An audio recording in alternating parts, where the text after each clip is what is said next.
तो आप सभी का स्वागत है क्रैश कोर्स सीएसआई नेट दिसंबर 2025 में। आज पहली लाइव क्लास है क्रैश कोर्स की। अभी भी बहुत सारे ऐसे विद्यार्थी होंगे जो ज्वाइन करना चाहते हैं या उन्हें अभी पता लगेगा यूट्यूब में जब ये वीडियो आएगा, तो वो अभी भी ज्वाइन कर सकते हैं। ओके, इस क्रैश को इवन 6 दिसंबर तक कभी भी ज्वाइन कर सकते हैं, क्योंकि 6 से ही मॉक टेस्ट स्टार्ट होंगे। मॉक टेस्ट का लेवल बहुत अच्छा होगा, जैसे मैंने कि आपसे कहा, टॉपर विद्यार्थी कैसे सोल्व करता है एग्जाम्स को। ठीक है, और वो मेरी ही बात नहीं है, मैंने बहुत सारे अन्य बच्चों से भी पूछा है उस सबको। ठीक है, मैंने आपको टॉपर्स के स्कोर कार्ड दिखाए थे पीछे वाले क्रैश कोर्स में, राइट। 150 मार्क्स, 159 मार्क्स, 151 मार्क्स, ऐसे ही मार्क्स थे सभी के, राइट। मैं जैसे आपके पार्ट ए के क्वेश्चन है, ये पार्ट ए का पहला क्वेश्चन है टेपा 2025 का। ठीक है, तो इसको देखो, ये इसका सॉल्यूशन इस तरीके से लिखा गया है, बहुत ही जैसे बुक में आप जनरली कोई भी अच्छी बुक पढ़ते हैं उसमें लिखा होता है। ठीक है, उसी तरीके से सॉल्यूशन लिखा है। केवल इसका उद्देश्य ये नहीं है कि क्वेश्चन सॉल्व कर दिया है, बस इसका उद्देश्य सिखाना है। ओके, कि कैसे सॉल्यूशन लिखना चाहिए, क्योंकि अगर आप टीएफआर, एनबीएचएम ऐसा या किसी भी अच्छे इंस्टीट्यूट में जाना चाहते हैं, आईआईटीज में, आपकी मैथमेटिकल राइटिंग अच्छी होनी चाहिए, आपको लिखना भी आना चाहिए, सॉल्यूशन को कैसे एक्सप्रेस करते हैं वो सब भी आना चाहिए। ठीक है, इसमें यह भी ध्यान रखा गया है कि किस तरीके से सॉल्यूशन को लिखना चाहिए वो भी बच्चे को आना चाहिए, केवल यह सीखना नहीं कि क्वेश्चन को कैसे सॉल्व करना है। और आप सभी लोग टेलीग्राम ग्रुप से जुड़े, जो भी यूट्यूब में देखते हैं, टेलीग्राम ग्रुप्स की लिंक्स आपको नीचे दे दी जाएंगी।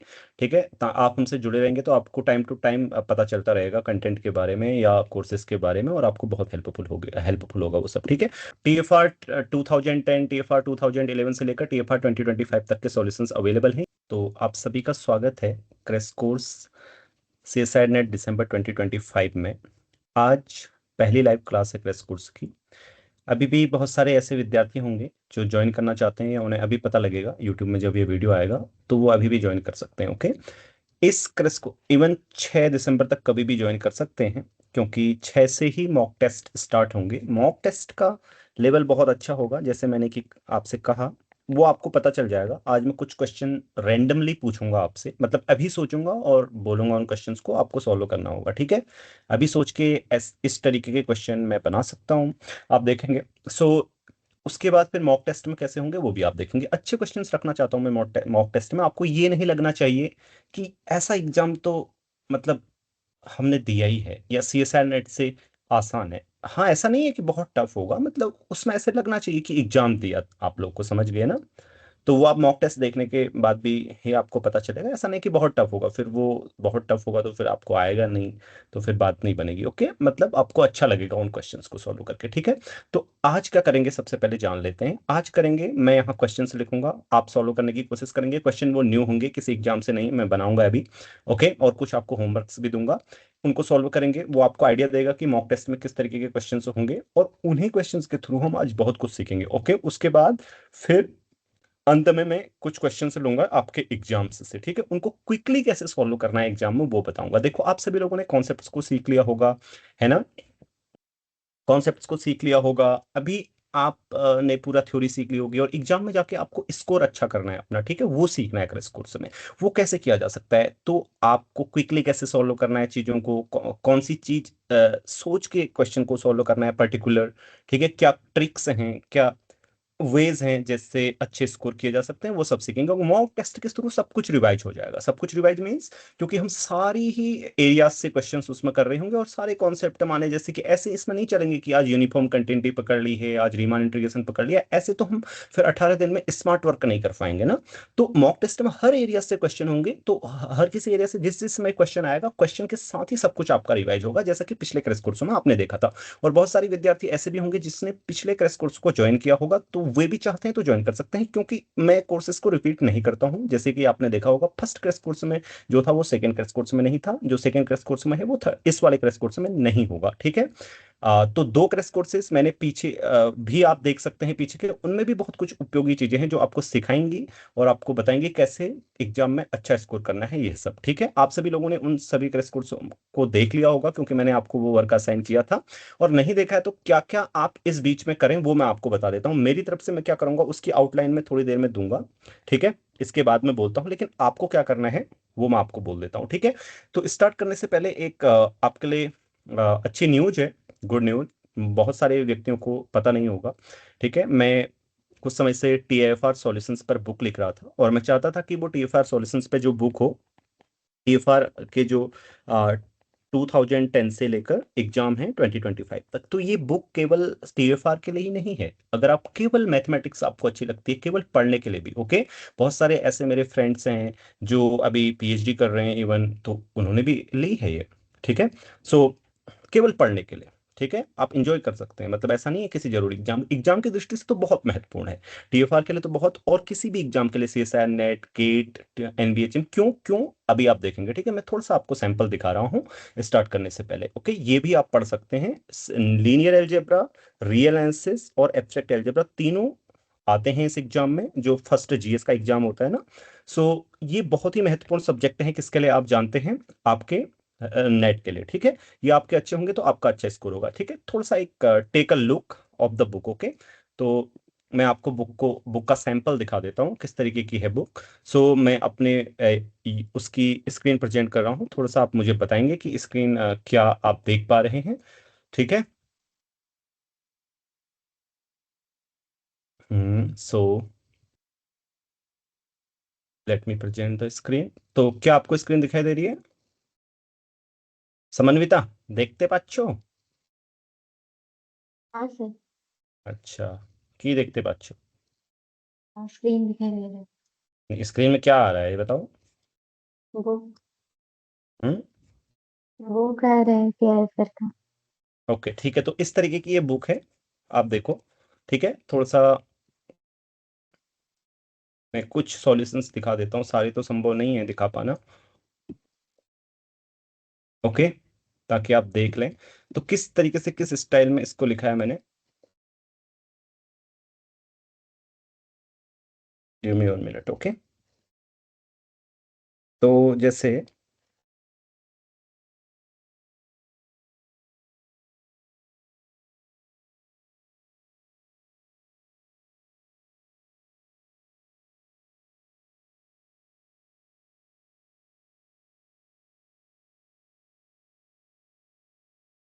ओके, सो देखो, टीएफआर 2010, टीएफआर 2011 से लेकर टीएफआर 2025 तक के सॉल्यूशंस अवेलेबल हैं। ये बुक को बाई कैसे करना है उसके बारे में आपको बाद में बताता हूँ, पहले देखो है कैसे बुक की स्टाइल, ठीक है।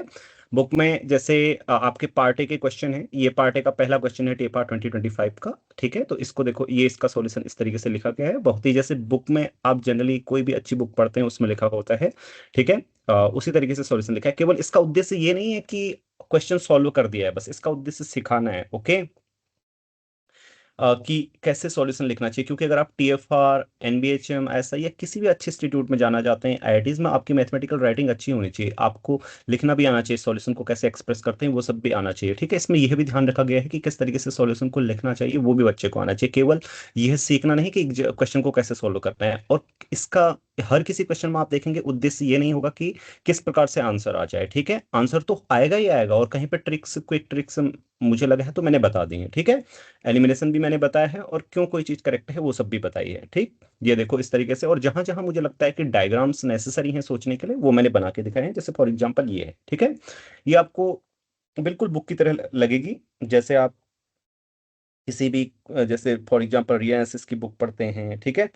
तो ये तो इसका पार्ट ए है, और पार्ट बी में आप जानते हैं कि ट्रू और फॉल्स क्वेश्चंस आते हैं, राइट, ट्रू और फॉल्स क्वेश्चन आते हैं, तो ट्रू और फॉल्स क्वेश्चंस इस तरीके से लिखे गए हैं, ठीक है। देखिए जैसे ये पहला है statement one, right, there exist a linear polynomial, तो डिटेल सॉल्यूशन, ऐसा नहीं कि इसको मैं क्या सब कुछ आपको बताया है कि कैसे इसको हम प्रूव करेंगे क्या करेंगे। तो देखो इतना बड़ा एक ही पेज में इसका सॉल्यूशन आया है, ठीक है, बिल्कुल डिटेल में आप सीख सकें, आपको सिखाने के लिए ये बुक है, आपको बहुत ही अच्छी प्रॉब्लम सॉल्विंग हो जाएगी आप कि इसको पढ़ने के बाद, अगर आप ध्यान से पढ़ेंगे तो, ठीक है। और कभी भी एक चीज आपके लिए मैं और कहना चाहता हूँ, आप मतलब आप सभी लोग जब भी इसको पढ़ेंगे और कुछ अगर आपके सजेशंस हो तो वो मुझे अवश्य बताएं, और डायरेक्ट मुझसे आप बात भी कर सकते हैं, ठीक है, टेलीग्राम में मुझे बताएं। और वो कुछ समझ में ना होता तो डायरेक्ट मुझसे पूछ भी लें, तो ये आपके पास एडवांटेज होगा। तो इस तरीके से देखो, ट्रू और फॉल्स, प्रूफ ऑफ डिसप्रूफ्स के साथ दिया गया है, तो केवल अगर स्टेटमेंट्स का आंसर देना हो तो उसे शॉर्ट वे में भी लिखा जा सकता है, सिर्फ इतने में भी एंड किया जा सकता है, लेकिन ऐसा मैंने नहीं किया है, क्योंकि मैं प्रॉपरली लिखाना सिखाना चाहता हूँ आपको कि कैसे सॉल्यूशन लिखते हैं, और इससे और एक एक स्टेप बाय स्टेप लिखा है, ठीक है। वो बच्चा भी जो क्विकली सॉल्व करना चाहते हैं उनके लिए भी यूजफुल होगा, और जो सही से सीखना चाहते हैं उनके लिए भी। So this will teach you a lot of mathematics, abstract algebra, real linear algebra and topology की भी बहुत सारे क्वेश्चंस हैं, मेट्रिक स्पेसेस की भी बहुत सारे क्वेश्चन। तो एक एक क्वेश्चन इस तरीके से डिटेल में सॉल्व किया गया है। देखो जैसे स्टेटमेंट 6 है, तो यहाँ पे जरूरी था कि मैं एक रिजल्ट ही यूज कर लेता कि ये वाला theorem, any isometry from X to X is a compact matrix space to itself is.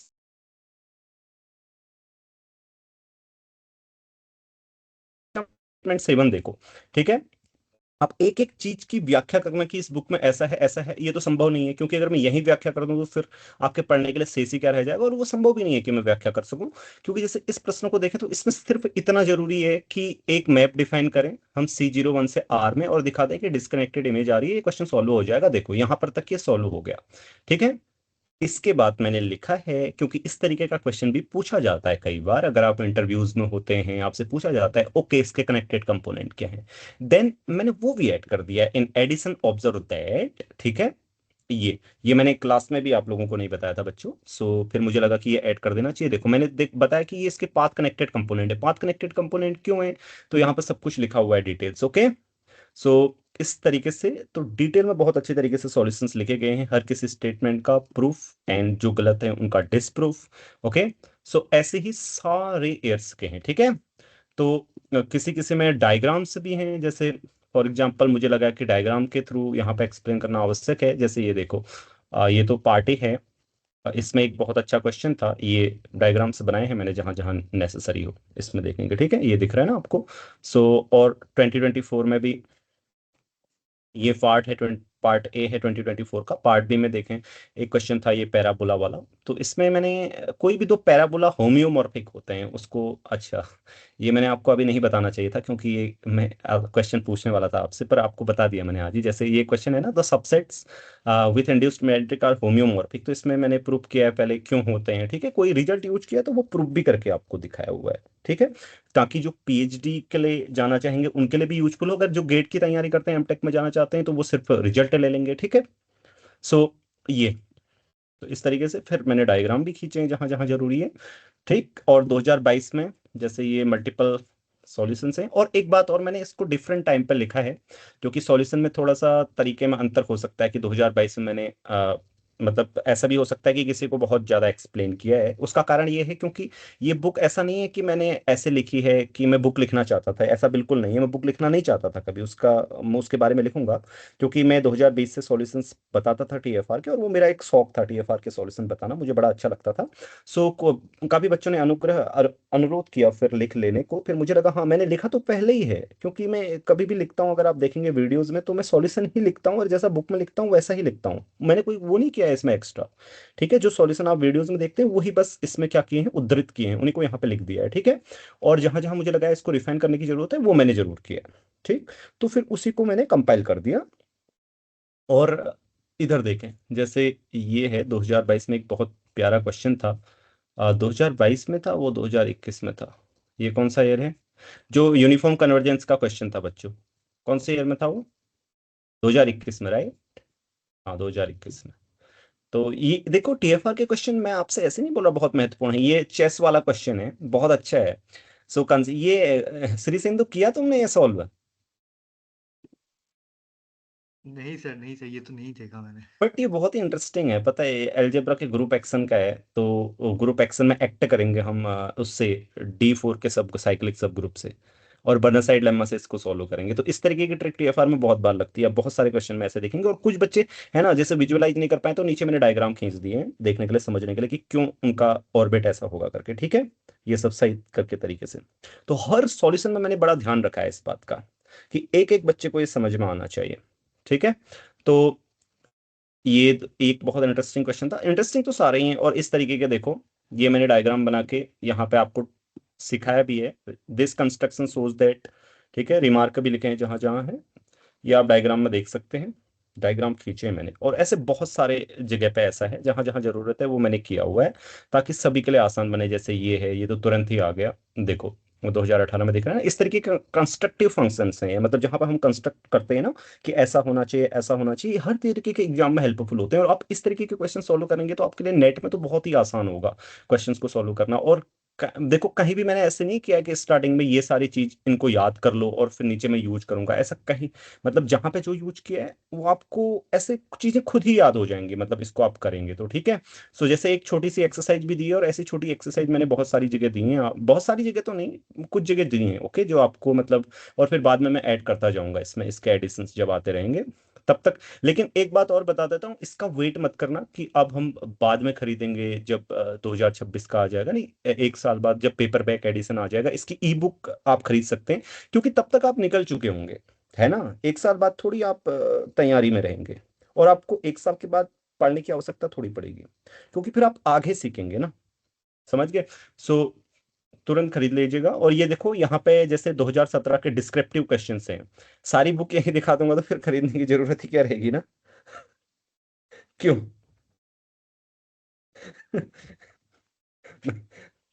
एक मैथमेटिक्स का ऐसा मुझे मैसेज आया है, सॉरी हाँ, एक मैथमेटिक्स से बोलना पड़ेगा मुझे, निकल गया। सो ये सर सारी बुक इधर ही दिखा देंगे तो, मतलब ऐसे सार्कास्टिक वे में आया हुआ है। सो देखो ये जैसे 2017 के डिस्क्रिप्टिव क्वेश्चन है, राइट। डिस्क्रिप्टिव क्वेश्चन में आपको ऐसा नहीं कि केवल सॉल्यूशन पता होना जरूरी है, सॉल्यूशन को किस तरीके से लिखना चाहिए, ओके, ताकि सामने वाले को सही से समझ में आए, तो वो सब देख सकते हैं, सॉल्यूशन को लिखने का तरीका क्या होता है, ठीक है। जैसे ये है प्रूव एंड डिस्प्रूव, यहाँ पे मॉड्यूल थ्योरी भी मैंने, जो बच्चे मॉड्यूल थ्योरी से देखना चाहते हैं वो भी देखें।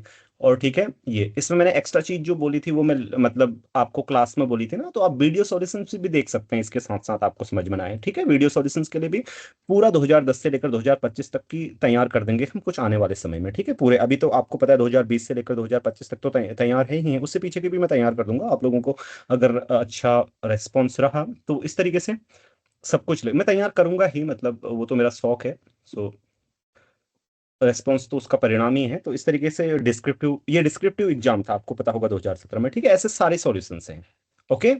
तो ये इस तरीके से लिखी हुई बुक है, तो मैंने आपको सैंपल दिखा दिया, आप लोग जरूर लें, आपके लिए नेट में बहुत हेल्पफुल होगी, बहुत कुछ सीखेंगे, क्योंकि जब मैंने नेट में 152 स्कोर किया था उससे पहले मैंने टीएफआर की सारी प्रॉब्लम सॉल्व की थी, ठीक है, और इसी तरीके से की थी, और वही मैंने लिखी है आपके लिए। सो ये टीएफआर की बात हो गई, तो ठीक है, आप लोग विदाउट एनी डिले परचेज कर लीजिएगा। सो और परचेज कैसी करनी है वो मैं आपको बता देता हूँ, ठीक है, मतलब हाथों हाथ बता देता हूँ वो। सो उसके लिए आप क्या करेंगे, आप एंग मैथमेटिक्स की वेबसाइट पे जाएंगे, ठीक है। एंग मैथमेटिक्स की वेबसाइट पे जाएंगे, engmathematics.com, ऐसे करके यहाँ पे कोर्सेज में जाना, वहां पे ऊपर साइड में आएगा, राइट क्लिक करेंगे तो कोर्सेज में जाएंगे, यहाँ कोर्सेज हैं। तो इससे नीचे जब आप जाएंगे तो यहाँ पे TFR 2010 to 2025 complete solutions ebook सब कुछ लिखा हुआ है। अब मैंने बुक कैसी है क्या है आपको सब कुछ दिखा दिया है, इसके अंदर वही है, ठीक है। यहाँ से डाउनलोड ई बुक करके वो कर सकते हैं। अब ये ध्यान रहे, डाउनलोड ई बुक का मतलब ये नहीं है कि आपके में डाउनलोड हो जाएगी, आप यहाँ इसको पढ़ सकते हैं, ठीक है, क्योंकि आपके में डाउनलोड हो जाए तो फिर सभी के में डाउनलोड हो जाएगी फिर, ठीक है ना।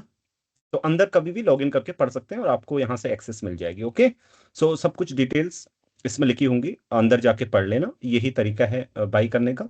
सो ठीक है, चलिए अब आते हैं अगले पर, ठीक है, आगे का मैं स्क्रीन प्रेजेंट कर रहा हूँ दोबारा से, ठीक है, मुझे थोड़ा सा समय दें, ठीक है ना, क्लियर हो गया ना सबको?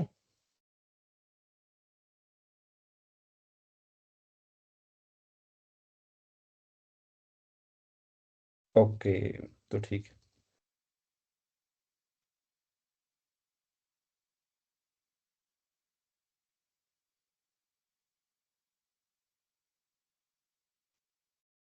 Screen is not presentable, I mean या it is okay, wait wait,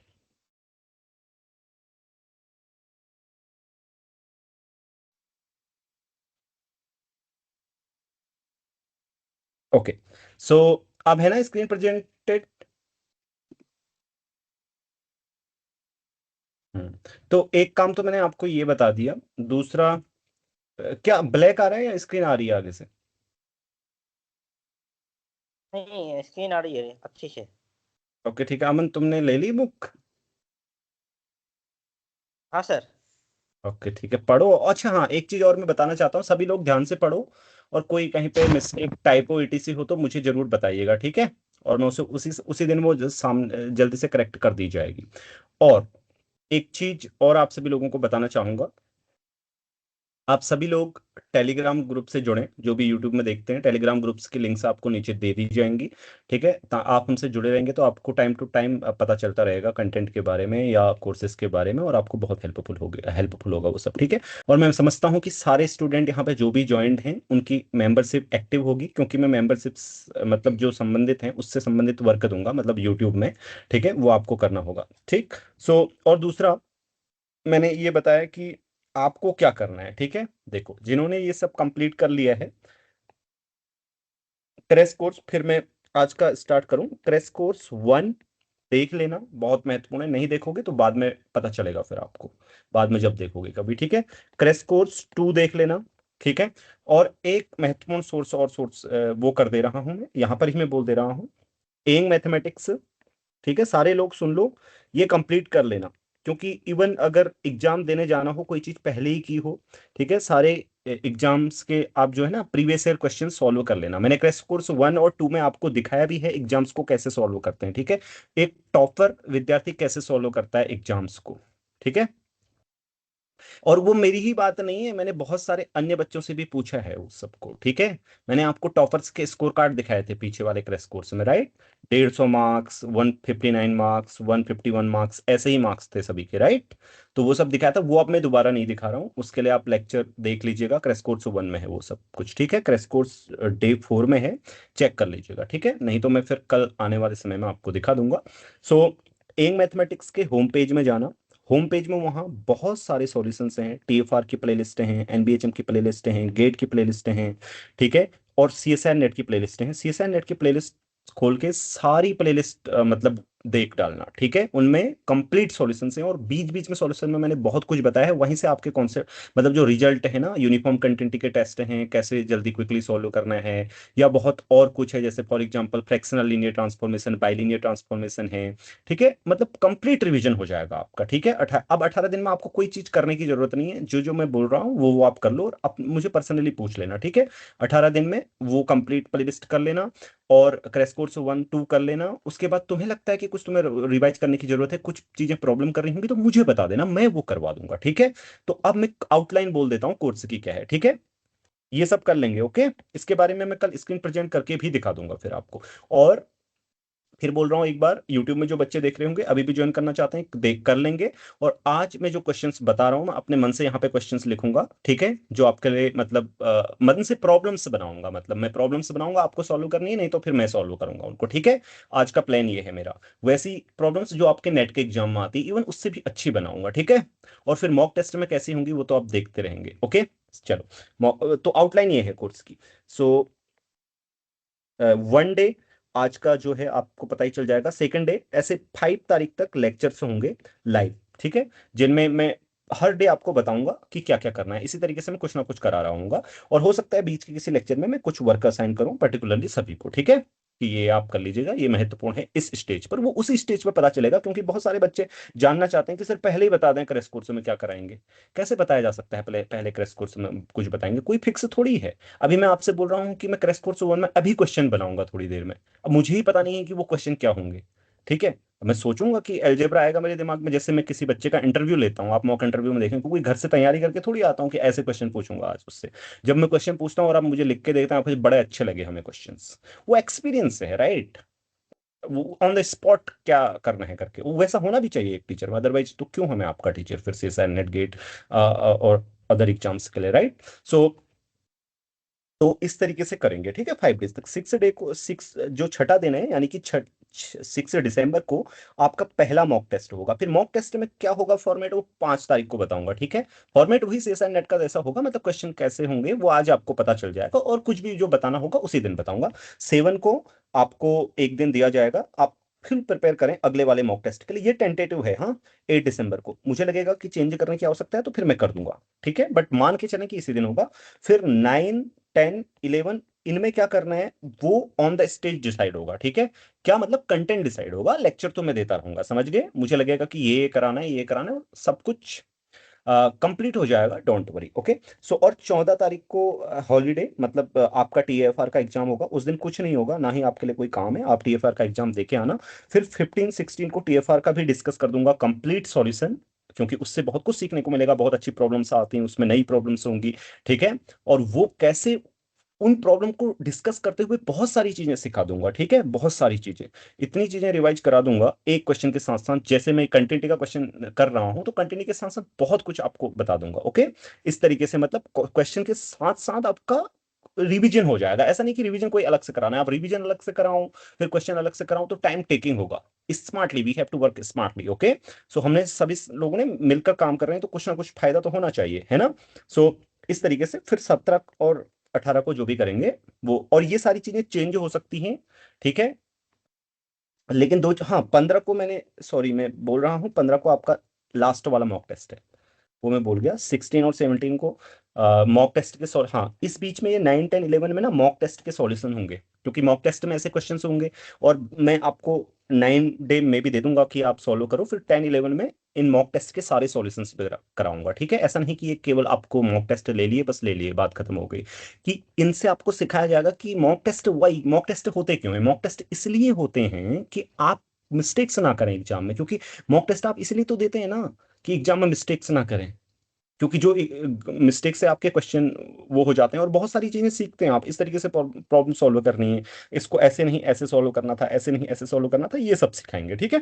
चलो, वो आप कोर्स जैसे जैसे प्रोग्रेस होगा वो आपको पता चलता रहेगा, ऐसे ही अनुमान मत लगा लीजिएगा, क्योंकि बहुत सारे लोग मुझे सुन रहे होंगे और उन्हें लगेगा कि अच्छा ये सब होगा कोर्स में, तो यहाँ आने के बाद ही पता चलता है कि क्या होगा, ये तो एक रफ वो है, ठीक है। जब पूरा कोर्स करेंगे तो पूरे कोर्स के बाद सारी बच्चों की आज तक फीडबैक बहुत अच्छी रही हुई है, हर किसी कोर्स की या किसी भी कोर्स की, और वो मैं अ, वो भी करता हूँ, आप सारे लोग यहाँ पे होंगे, राइट, मतलब पूरी प्रयास भी करता हूँ कि हर कोई कोर्स बहुत अच्छा होना चाहिए, ठीक है, ठीक है। और रेगुलर स्टूडेंट भी मिस मत करना, ठीक है। अगर कुछ ऐसा होता है जो मुझे लगता है कि रेगुलर स्टूडेंट ने पहले नहीं देखा होगा या उनके लिए उपयोगी नहीं है, वो मैं क्लास में पहले ही नोटिफिकेशन में बोल देता हूँ कि आज आपकी इच्छा है ज्वाइन करना है या नहीं करना है, नहीं तो आपके लिए भी महत्वपूर्ण होगा। ऐसा मत सोचना हम तो रिसर्च से ही पढ़ते हैं तो हमें क्या हो सकता है, ये तो नया कोर्स है, नहीं, क्योंकि फिर बात ही क्या, अगर वही पढ़ा दिया जाए तो पीछे पढ़ा पढ़ा रहे हैं। मैं जब सॉल्यूशन रिपीट नहीं करता तो कोर्स क्यों रिपीट करूंगा, सोचो।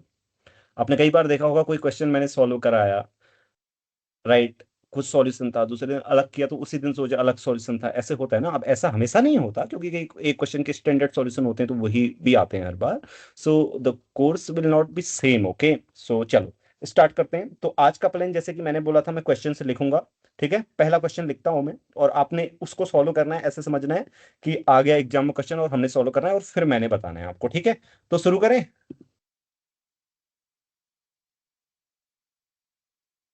ओके, चलो, सो किस सब्जेक्ट से शुरू करूं, बोलो। चलो ये आपका है, आपके हाथ में दे देते हैं। श्री सेंधु, तुम ही बता दो, चलो।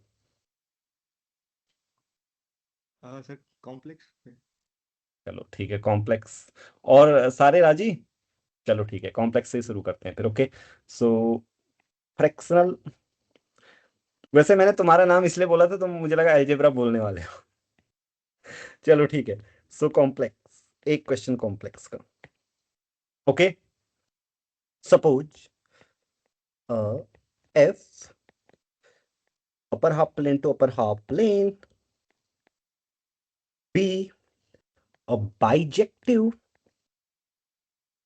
linear, oh sorry, bijective holomorphic, not linear, इससे आपको फिर बहुत कुछ पता चल जाएगा, इसलिए holomorphic map such that limit z tends to infinity, not z tends to infinity, f z is, क्या लिखूं, 2025। Okay, which of the following, और आप देखो, आपको मैं बता रहा हूं, मैं लिखते लिखते आप क्वेश्चन को पढ़ो, ठीक है, इंतजार मत करो, क्योंकि आपको एग्जाम में, और सुनो, जब भी एग्जाम में क्वेश्चन पढ़ते हो तो एक एक चीज आपको याद रहनी चाहिए, हाइपोथेसिस को भूलो मत, बड़े ही ध्यान से पढ़ो, ठीक है, बड़े ध्यान से हाइपोथेसिस को, क्योंकि हाइपोथेसिस भूलने से कई चीजें गलत हो जाती हैं। So which of the following is are true. Okay, so there is no such f, no such f, There is no such if. Second, the f can be analytically extended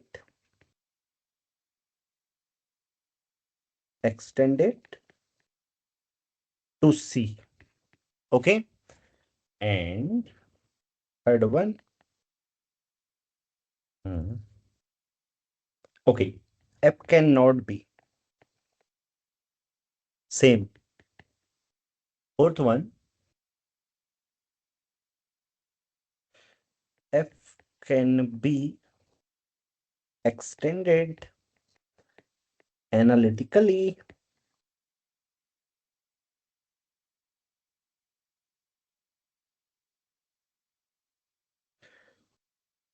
to C slash Z0 for some Z0 in C. Okay और option मैं बता सकता हूँ but चलो मुझे लग रहा है मन कर रहा है 3-4 ऑप्शन और बना दूं एक ही क्वेश्चन में बट इतना काफी है फिर और क्वेश्चन भी बनाने हैं और इसके लिए समय शुरू होता है आप सॉल्व करो और हाथ खड़ा करो और जिनका पहले से हाथ खड़ा है वो नीचे कर लो मुझे भ्रांति ना हो।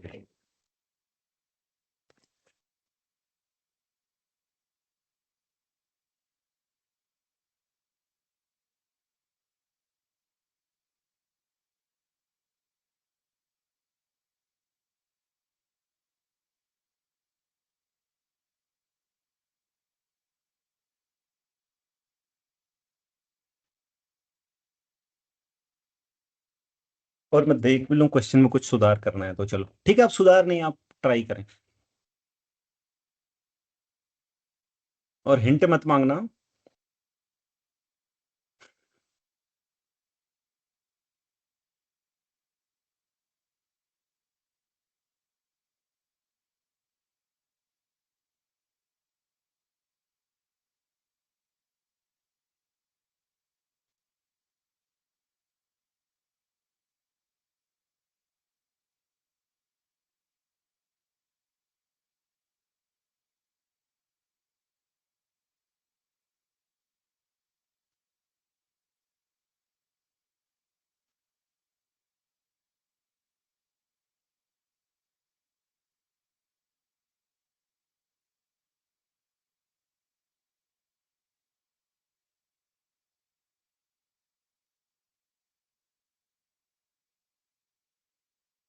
एक बच्चे का भी हाथ खड़ा नहीं हुआ। आई एम वंडरिंग क्यों भाई। तो मॉक में तो अभी इससे ऊपर रखूंगा क्वेश्चन सिखाऊंगा भी हाँ सोलो कैसे करना है चिंता मत करना सिखाने के लिए तो है नहीं तो कॉम्प्लेक्स है चलो। बाइजेक्टिव होलोमॉर्फिक मैप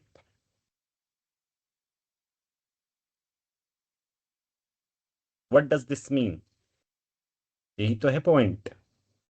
चलो ठीक है अब अभी ज्यादा समय नहीं है स्टार्ट करते हैं सॉल्यूशन।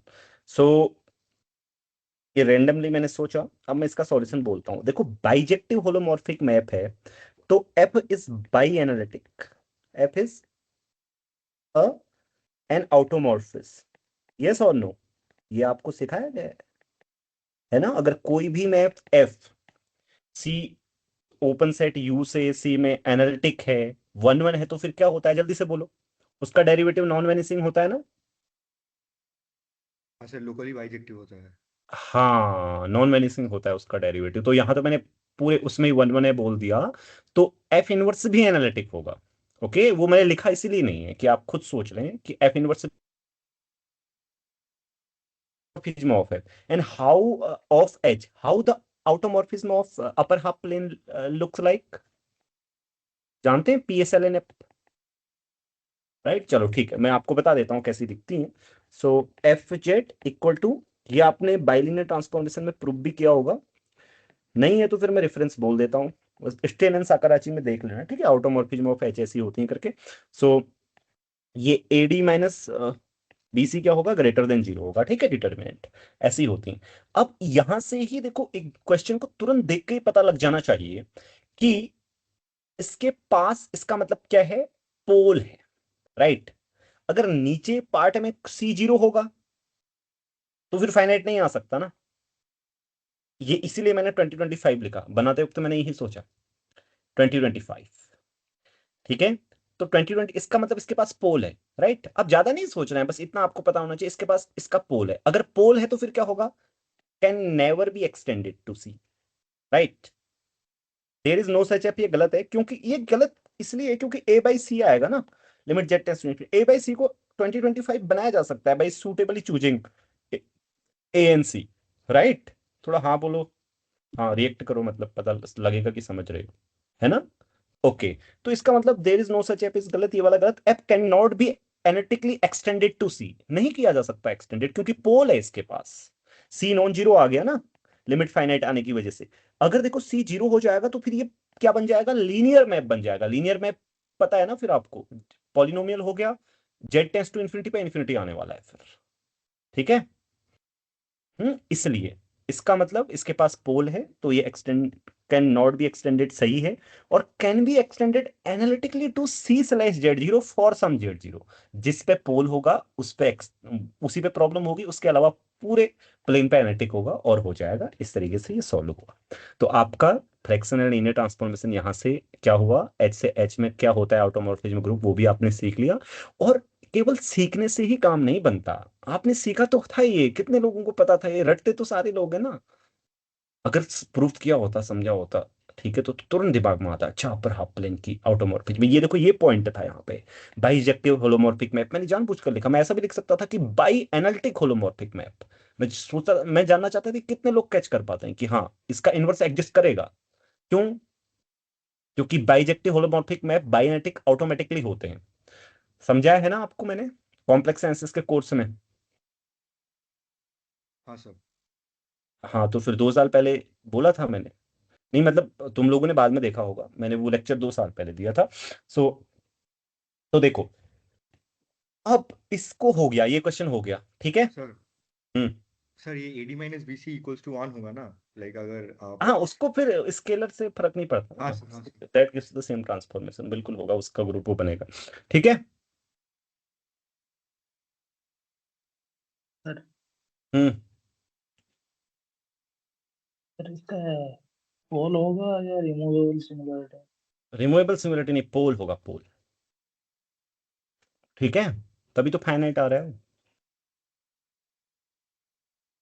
ओह, ओके, हाँ राइट, ठीक है ठीक है। मतलब किसी फाइनाइट पॉइंट पे पोल होगा वो इन्फिनिटी पे फाइनाइट आ रहा है तो इन्फिनिटी पे है ना रिमूवेबल सिंगुलरिटी, फाइनाइट पॉइंट पे है वो पोल।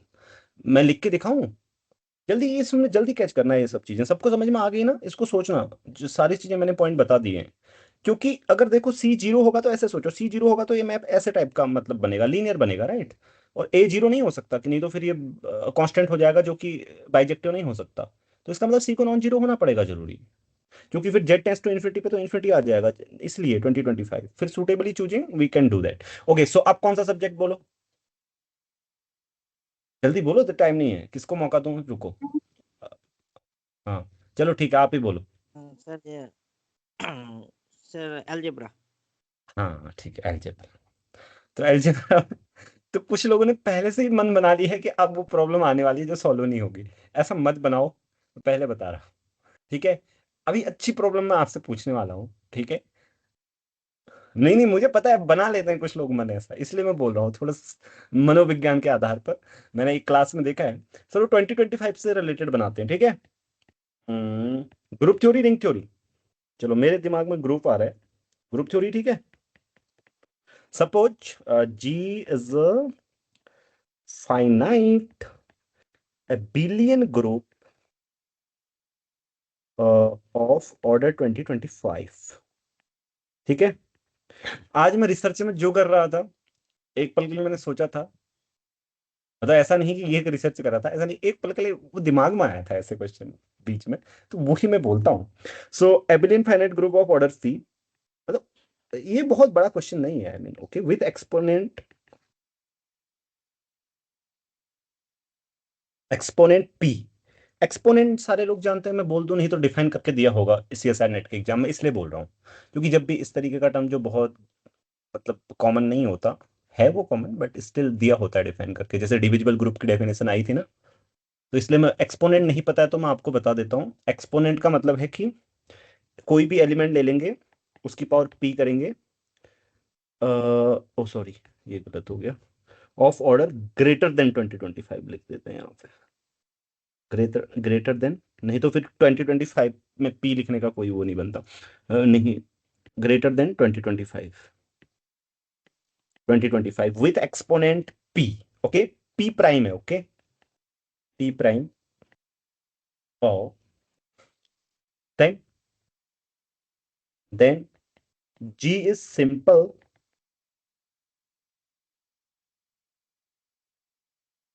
if and only if order of g is p.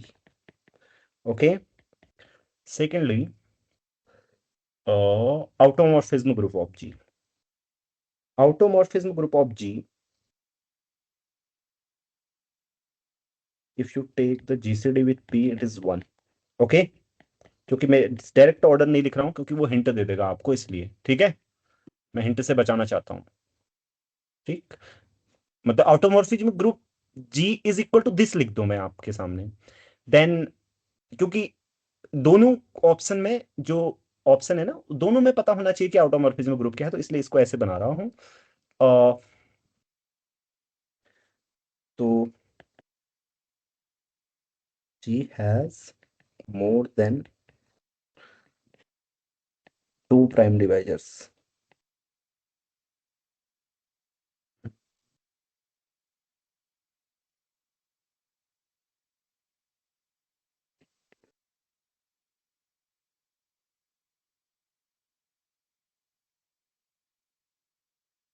Always, I we, always लिख दिया हमने,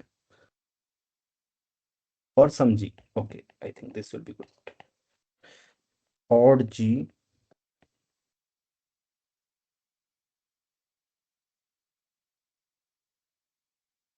तुम सॉल्व करते जाओ। इज नॉन एबिलियन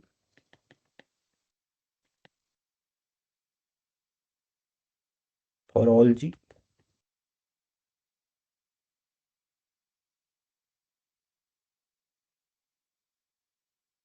फाइन, ठीक है, पांचों ऑप्शन हाथ खड़ा करना हम।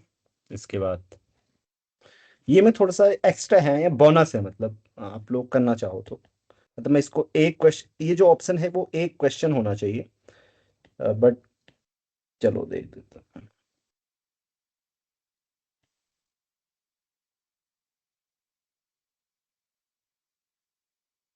ये एक्स्ट्रा है मतलब, ठीक है, चलिए स्टार्ट होता है टाइम अब। आपको मजा आ रहा है ना? अभी मैंने इसके बाद, ये तो मैं अभी क्वेश्चन सोच कर करा रहा हूं, ठीक है, इसके बाद मैंने क्वेश्चन रखे भी हुए हैं ऑलरेडी एग्जाम से, ठीक है, उनको भी करेंगे। सो चलो स्टार्ट करो, और हाथ खड़ा करना। यार एक्सपोनेंट का मीनिंग एक बार बोल हाँ, दीजिए। एक्सपोनेंट का मीनिंग मैं बोल देता हूँ। एक्सपोनेंट मीन्स होता है कि ये समझो आप, जितने भी ग्रुप में एलिमेंट्स हैं उनके ऑर्डर्स का एलसीएम ले लो, तो एक्सपोनेंट ऐसा होगा जिसके लिए आप, जैसे ए की पावर पी इक्वल टू ई होगा, ठीक है, हर किसी ए के लिए जी में, इतना समझो। ओके, यहां पर के लिए मतलब यहां पे मैं ऐसे लिख सकता था, सच दैट ए की power p equal to e for all a in G, ठीक है, सर ये समझ गए ना कैपिटल सर? पी क्या है उसमें? हाँ, सर ये ऑड जी कॉमा कैपिटल पी ये क्या है? कैपिटल पी नहीं है, हर जगह स्मॉल पी प्राइम वाला है, ठीक है। हाँ सर वो जीसीडी है ना, वो मॉड ऑड जी होगा। जीसीडी है सर। हाँ हाँ हाँ, ये जीसीडी है, ये नोटेशन का मतलब जीसीडी है। अभी मैं इसको थोड़ा सा और लिख सकता था ऐसे, there exist integers such that odd G order X plus P Y equal to 1, या फिर इसको और थोड़ा कुछ इधर उधर करके ऐसा भी कर सकता था, बट चलो ठीक है, वो मॉक टेस्ट में करूंगा, ऐसा बात बात में दिमाग आ रहा है ना। अब ये क्वेश्चन नहीं आएगा मॉक टेस्ट में ऐसा कुछ, जैसे ये नए लग रहे हैं तो वो एग्जाम में भी नया लगना चाहिए, मॉक टेस्ट में भी।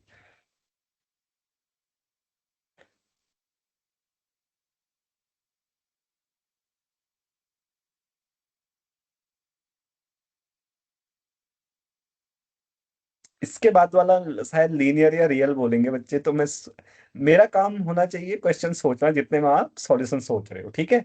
तो मैं क्वेश्चन सोचता हूँ लीनियर के लिए। लीनियर है ना इसके बाद का?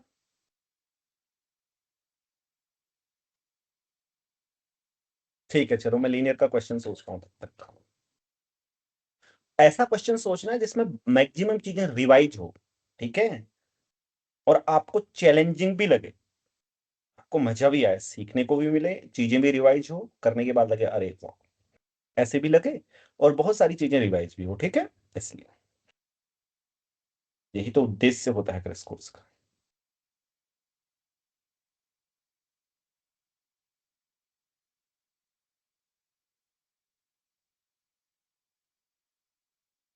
सर इस क्वेश्चन में पी ग्रुप की प्रॉपर्टी लगा सकते नहीं, ये कहाँ पूछते हैं, आप क्वेश्चन बनाया तो बनाने वाला कुछ नहीं बताएगा, आप कोई पे अगर क्वेश्चन की टर्म कुछ समझ में नहीं आ रहा है तो वो बता दूंगा।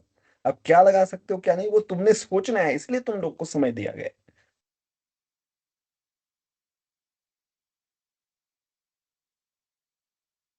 इसका एक्सपोनेंट पी है, हाँ, इतना ध्यान रखना बस, ज्यादा आप लोग सोच लो।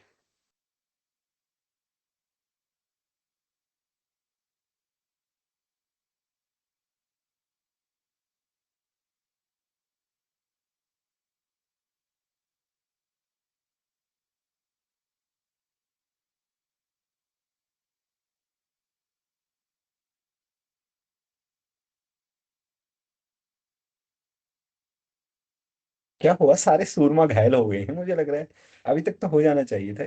हाँ चलो, एक बच्चे ने तो हाथ खड़ा किया, थोड़ा अच्छा लगा। नहीं तो फिर मैं सरल करता हूँ चीजें, नहीं मैं कठिन ही करूंगा, ताकि आपको नेट की चीजें इसके बीच बीच में यूज हो जाएं, जो नेट के क्वेश्चन है, मतलब ठीक है उस टाइप के। ये कठिन सरल भी रिलेटिव है ना।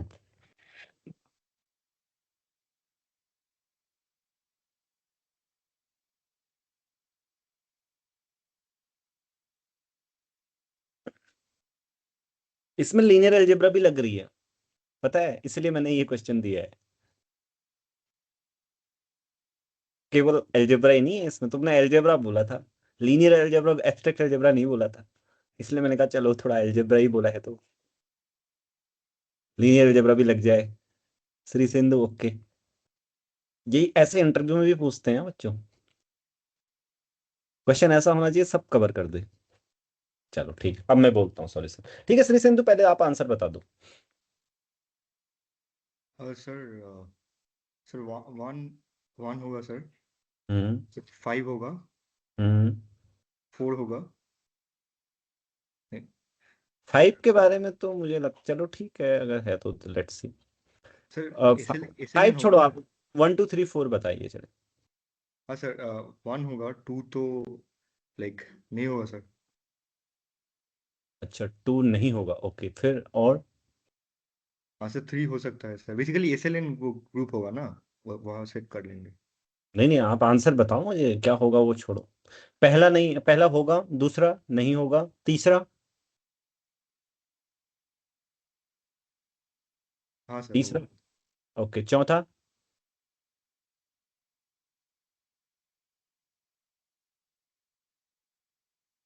बताओ चौथा, अमन, चौथा सही है?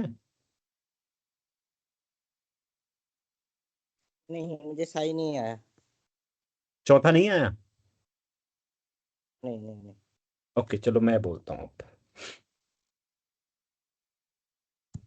देखो, अब देखो कितनी चीजें आप सीखोगे, ठीक है। सबसे पहले जी का एक्सपोनेंट पी है, every element in G has order, आपने क्या मिस किया?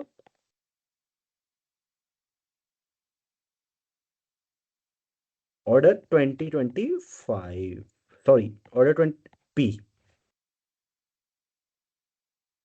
Non identity element, that is clear ना फ्रॉम द गिवन कंडीशन?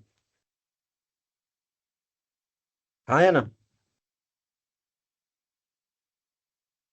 है, है ना सबको क्लियर, क्योंकि एक्सपोनेंट पी है तो ए की पावर पी इक्वल टू ई है, तो इसका मतलब सारे नॉन आइडेंटिटी एलिमेंट का ऑर्डर पी है। बाई कौन सी थ्योरम, बताओ जल्दी। बोलो आगे भाई। Fundamental theorem of एबिलियन abelian group.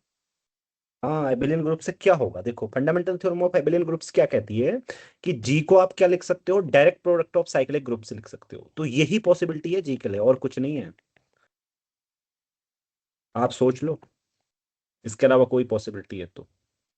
क्योंकि कोई और प्राइम तो आ नहीं सकता। कोई और प्राइम आएगा तो फिर ऑर्डर वो वाला प्राइम वाला एलिमेंट भी मिलता है, और इनमें पी की कोई ऑर्डर बड़ी पी से बड़ा हो प्रॉपर्टी। जाएगा। हाँ ठीक, नहीं नहीं, ऑर्डर पी से नहीं मानो, कोई और प्राइम ऐसे नहीं आ सकता कि जेड सी किसी और प्राइम से डिविजिबल हो। ठीक है, पहले इसको समझो कि ये इस तरीके का आएगा जेड पी क्रॉस, और जेड पी स्क्वायर भी इसमें अपेयर नहीं हो सकता, नहीं तो फिर एक पी स्क्वायर एलिमेंट का ऑर्डर का तो एलिमेंट होगा कम से कम। ठीक है, तो इसका मतलब जी आपका ऐसा है। ये सबको पता है ना fundamental theorem of abelian group, कि every abelian group is the direct product of cyclic groups. फिर स्ट्रक्चर थ्योरम, फिर वर्जिन से आपको सब पता होगा। ठीक है, कि कैसे लिख सकते हैं आप जी को। ठीक, ऐसे होता है ना कि ऐसे प्रोडक्ट होता है पी की पावर के वन एटी सी, नहीं तो देख लेना। ठीक है, तो ऐसा ही होगा। अदरवाइज फिर कुछ भी इधर उधर हुआ तो आप समझ जाइए कॉन्ट्राडिक्शन आ जाएगा। सो एंड अब यहां पर आता है main twist. This is a vector space, हाँ या ना, ओवर जेड पी। हाँ सर, n डिमेंशन। हाँ देखो, सबसे पहली बात ये जेड मॉड्यूल है, मॉड्यूल वाले देख लो, and p Z annihilates it, right. और मैं आपको ये बता दूं कि इसकी जरूरत ही नहीं थी फंडामेंटल थ्योरम की। मैं दो तरीके से इसका सॉल्यूशन बताना चाहता हूँ। पहले मैं मॉड्यूल वालों के लिए बोल देता हूँ। देखो, जेड मॉड्यूल है G, and p Z annihilates G, so G becomes Z by p Z module, right. So every homomorphism from G to G is a ZP linear map, right? And it is a finite vector space. So cardinality of G is equal to P to the power n. So G looks like something x1, x2, क्योंकि basis होगा ना उसका एक xn, तो फिर ये ZP का isomorphic होगा, हो गया गेम। ठीक है, तो इसका और इसका वो जो आउटोमॉर्फिज्म ग्रुप होता है वो क्या होता है बताओ? GLN-FP, राइट, पता होगा आपको। ये क्विक है, समझ गया आप, नहीं तो मैं आगे बोल रहा हूँ। ठीक है, आप लोग के लिए ओके, रीजन तो समझ में आ गया ना? हाँ सर, हाँ सर, एकदम। हाँ तो ठीक है, आगे देखो। So G is a vector space over Z P, ये आपको दिख ही रहा है। Okay, so any group homomorphism from G to G is a Z P linear map. ठीक है, ये जेड पी लीनियर मैप भी होगा, आप इसको देख लेना करके। अदरवाइज क्विक वे क्या है, क्योंकि जो भी जेड मॉड्यूल होमोमॉर्फिज्म है वो जेड पी लीनियर मैप भी होगा। जैसे फॉर एग्जांपल समझा देता हूँ, देखो ये तो होगा ही होगा जेड पी लीनियर का मतलब, ये तो ऑलरेडी है क्योंकि होमोमॉर्फिज्म है, राइट। मतलब सॉरी, एक्स वाई इंटू, अच्छा सम में लिख दिया ना मैंने, ठीक है ठीक। So f x plus f y, ये तो होगा ही होगा। देखो स्केलर एक्शन, देखो ए एक्स, अगर ए बार से आप करोगे तो ये किसके इक्वल होता है? ए बार से मल्टीप्लाई करना ए एक्स के इक्वल होता है ना। लेकिन वो होमोमॉर्फिज्म है, तो जेड होमोमॉर्फिज्म है, और जेड होमोमॉर्फिज्म इसको सेटिस्फाई करती है कि नहीं? अगर आप ऐसे करती है ना कि कोई भी ग्रुप होमोमॉर्फिज्म एडिटिव ग्रुप हो तो 2x, तो इसलिए ठीक है ये जेड पी लीनियर मैप होगा। तो इसका मतलब आउटोमॉर्फिज्म ग्रुप क्या होगा जी का? GLN। हाँ, आउटोमॉर्फिज्म ऑफ जेड पी क्रॉस, मतलब बाय लीनियर ट्रांसफॉर्मेशन। बताओ क्या होते हैं लीनियर ट्रांसफॉर्मेशन का ग्रुप? ये आपने लीनियर अलजेब्रा में पढ़ा होगा। ऐसा पढ़ा है ना लीनियर अलजेब्रा में? नहीं पढ़ा आपने कि जैसे आपके पास ये हो जेड पी, तो जेड पी से जेड पी में सारे linear map. I mean to से कि एल यू भी आपने पढ़ा होगा, एम एन एफ के आइसोमॉर्फिक होता है, तो उसकी यूनिट से हुई ना आउटोमॉर्फिज्म, उसकी यूनिट्स क्या होगी? जीएल एल भी पढ़ा है ना जब आप बेसिस वेक्टर वगैरह मैट्रिक्स वगैरह पढ़ते हैं, राइट। इसके आइसोमॉर्फिक होता है तो उसकी यूनिट से होती है G L N F. Z P हो गया है बस। अब इसका ऑर्डर आप जानते हैं, अब ज्यादा आप कर लीजिएगा, या इसका ऑर्डर नहीं पता है, देखो कितनी चीजें रिवाइज हो गई। हम नहीं तो खाली ऑर्डर का एक क्वेश्चन बनाते हैं और उसको सॉल्व करते हैं, हमें लगता कुछ किया हमने। ठीक है, नहीं, इसका ऑर्डर क्या है? पी की power n-1 dot dot dot, वो कितने टाइम से, मतलब ये n टाइम से, हाँ मान लो। सो p की पावर n, p की पावर n माइनस वन। अब ये p से डिवाइड होगा, क्या क्या लिखा था, g is simple if and only if. Obviously g simple तभी होगा जब g equal to Z P होगा, अदरवाइज नहीं हो सकता। सिंपल कहां से रह जाएगा फिर अगर दो भी होंगे तो ये वाला ठीक है, हाँ। ऑटोमॉर्फिज्म में g और p का जीसीडी 1 होगा। अब आप देख लो p डिवाइड कर रहा है क्या, इसको डिवाइड कर रहा है अगर n क्या हो, ग्रेटर देन 1 हो, राइट। तो इसका मतलब ये भी गलत होगा, ठीक है, हमेशा नहीं होगा ऐसा। कब हो सकता है, ऐसा लिख सकता था कुछ बना के कि ऐसा हो तो फिर हो जाए, फिर हो जाएगा। ऑटोमॉर्फिज्म में G has more than two divisors for some G. Obviously एक तो पी है डिवाइजर और ये भी टू है यहाँ पे डिवाइजर, ओके। मतलब पी ऑड के केस में, अदरवाइज भी हो जाएगा, ठीक। लेकिन जैसे p माइनस वन में फॉर सम लिखा है ना मैंने, हाँ ऐसा मैंने सोचा था, सम के लिए तो हो ही जाएगा, हम आराम से ले सकते हैं। ऑटोमॉर्फिज्म में g is non abelian for all g satisfying. देखो यहाँ पे मैंने क्या सोचा था, मुझे लगा था कि अच्छा p में जैसे मान लो कि अगर जेड पी ले लिया बच्चों ने काउंटर एग्जाम्पल, तो उसका automorphism group Z P star, तो p माइनस वन आएगा, उसमें फिर एबिलियन हो सकता है। तो इसलिए ऐसे कर देते हैं, order of G is greater than equal to P square. इसका मतलब फिर जी में कम से कम दो तो आएंगे ही, ये Z P cross Z P तो होगा कम से कम। उसके बाद ज्यादा आ रहे हैं तो फिर तो ये नॉन एबिलियन ही होता है, सारे लोग जानते हैं ना, GLN Z P is non abelian. हाँ बस फिर हमारा बन जाएगा, ये हो गया, इस तरीके से क्वेश्चन सॉल्व हो गया, ठीक है। समझ गए, कुछ सीखने को मिला ना, मतलब बहुत सारी चीजें सर रिवाइज ये जीएलएन जेड पी ये भूल गया था मैंने कम्प्लीटली। मतलब ये Z two cross Z two याद आ रहा था, S3 होता है, लेकिन हमेशा होता है क्या, ये कंफ्यूजन था मुझे।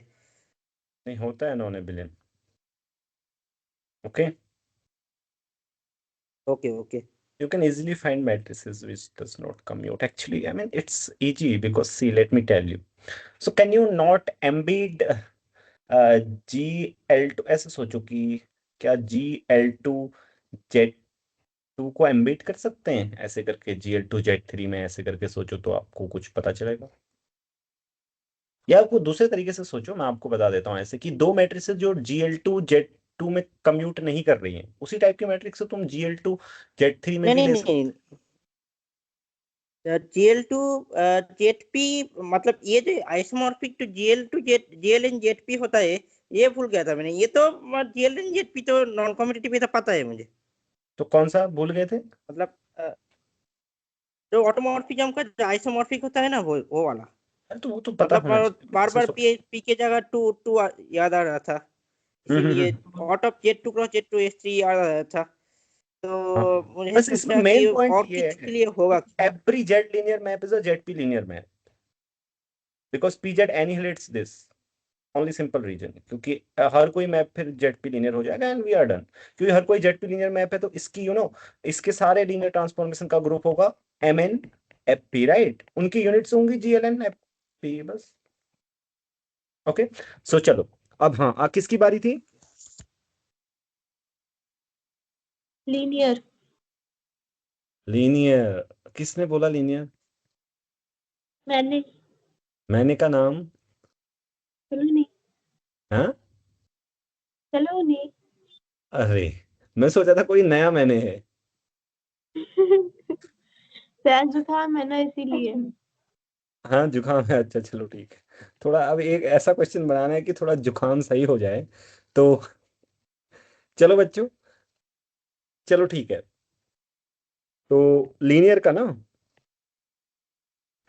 अ, इसका नाम लीनियर ग्रुप होता है ना बच्चों, जीएलएनएफटी का होता है कि नहीं होता है? चलो ठीक है, हाँ एक sir, question, general linear group. हाँ जनरल लीनियर ग्रुप, तो इसी का एक क्वेश्चन बन जाए और जिसमें बहुत सारी चीजें यूज हो। सो लेट, ये बड़ा इंटरेस्टिंग है फिर।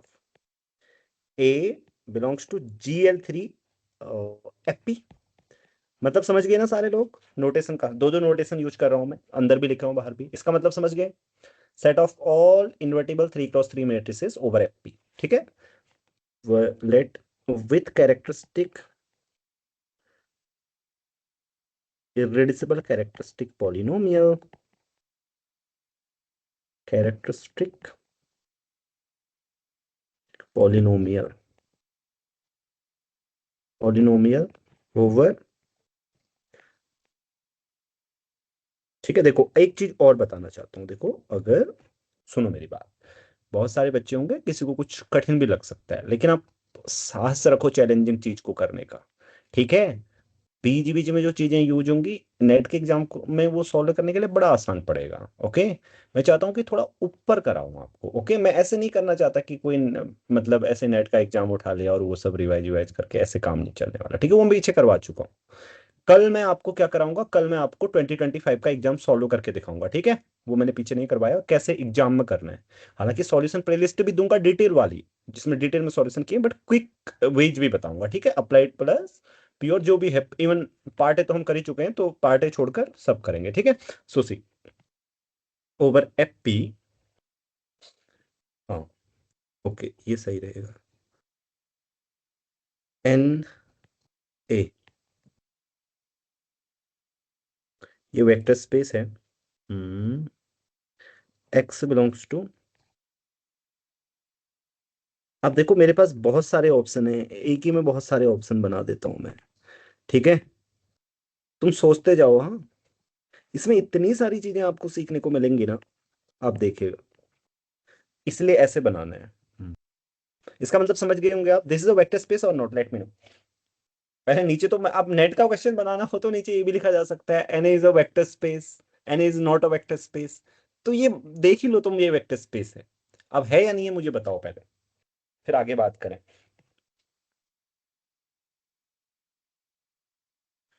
सो है। इसकी, हाँ बोलो। So it's a vector space. Okay ठीक है, तो इसकी कार्डिनलिटी को एन ए से डिनोट कर लेते हैं, ठीक है। बार बार I will have to write it often, so let me denote it by N A. Okay, यहाँ पे साइड में लिख दो, मतलब क्वेश्चन का पार्ट मत मानो उसे, जैसे क्वेश्चन लिख रहा हूँ मैं ना as a question. So yeah then which of the following is are true.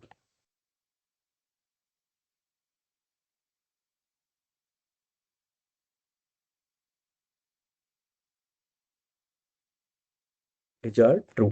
So पहला ऑप्शन है that dimension of N A, पहले तो डायमेंशन ही लिख देते हैं, dimension over F P of N A is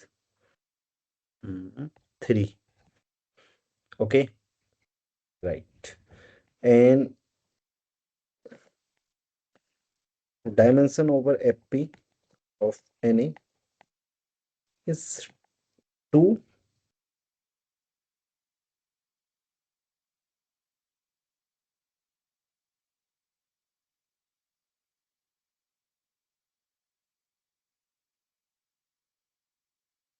तीन। चौथा है Na, ये बहुत अच्छा है, मैं सोच रहा हूँ कि ऐसे लिख दूं इसको।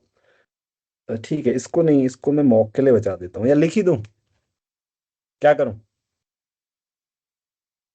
ये भी मॉक ही है, मॉक में कुछ और आ जाएगा। भाभी का क्या करूं, लिख दूं जो आप ऑप्शन लिख रहा हूँ।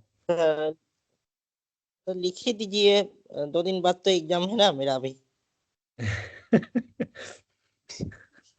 अच्छा चलो ठीक है, Na is a field, okay. अब वो मल्टीप्लिकेशन वही लेना है। चौथा, पांचवा, अभी इसमें सारे लिख देता हूँ। Na is divisible by P only, P only, शायद इतना काफी है। ये पांच के पांच ऑप्शंस, चलो करो, तो थोड़ा नीचे करिए। लीजिए। हाँ हो गया, thank you. Time starts now, लगाओ बुद्धि बल और करो।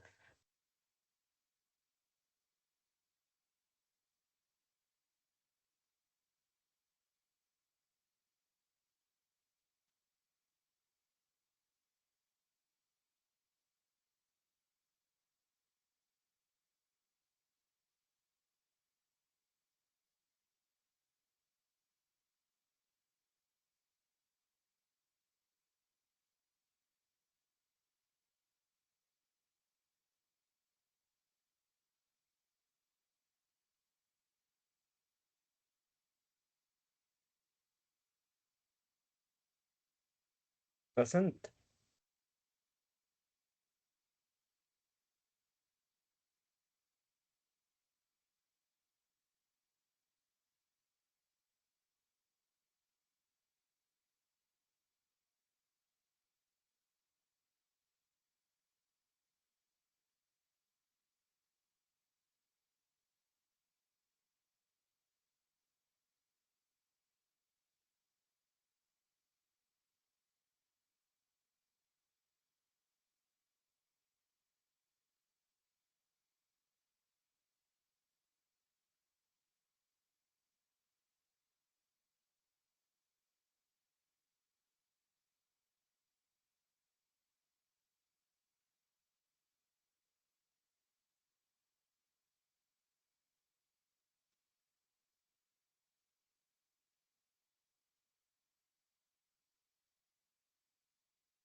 ओह, मैं म्यूट हूँ, मैं कब से कुछ कुछ पूछ रहा हूँ। श्री सेंतु से बहुत कुछ पूछ रहा था, चलो आंसर बताओ। सर ऑप्शन 1 3 4 हम्म 1 3 4। अच्छा, तुम बताओ, क्या नाम है, पीयूष? 134। सोच लो। हाँ सर। ओके चलो ठीक है। महिमा?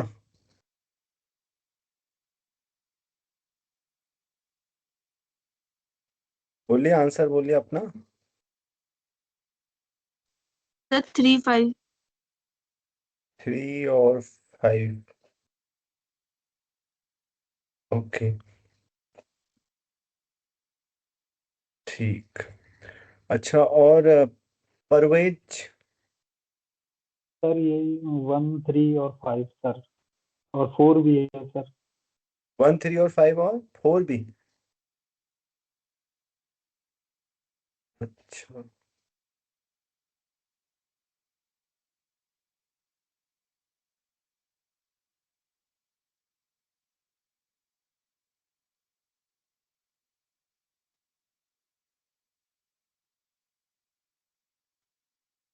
और कोई?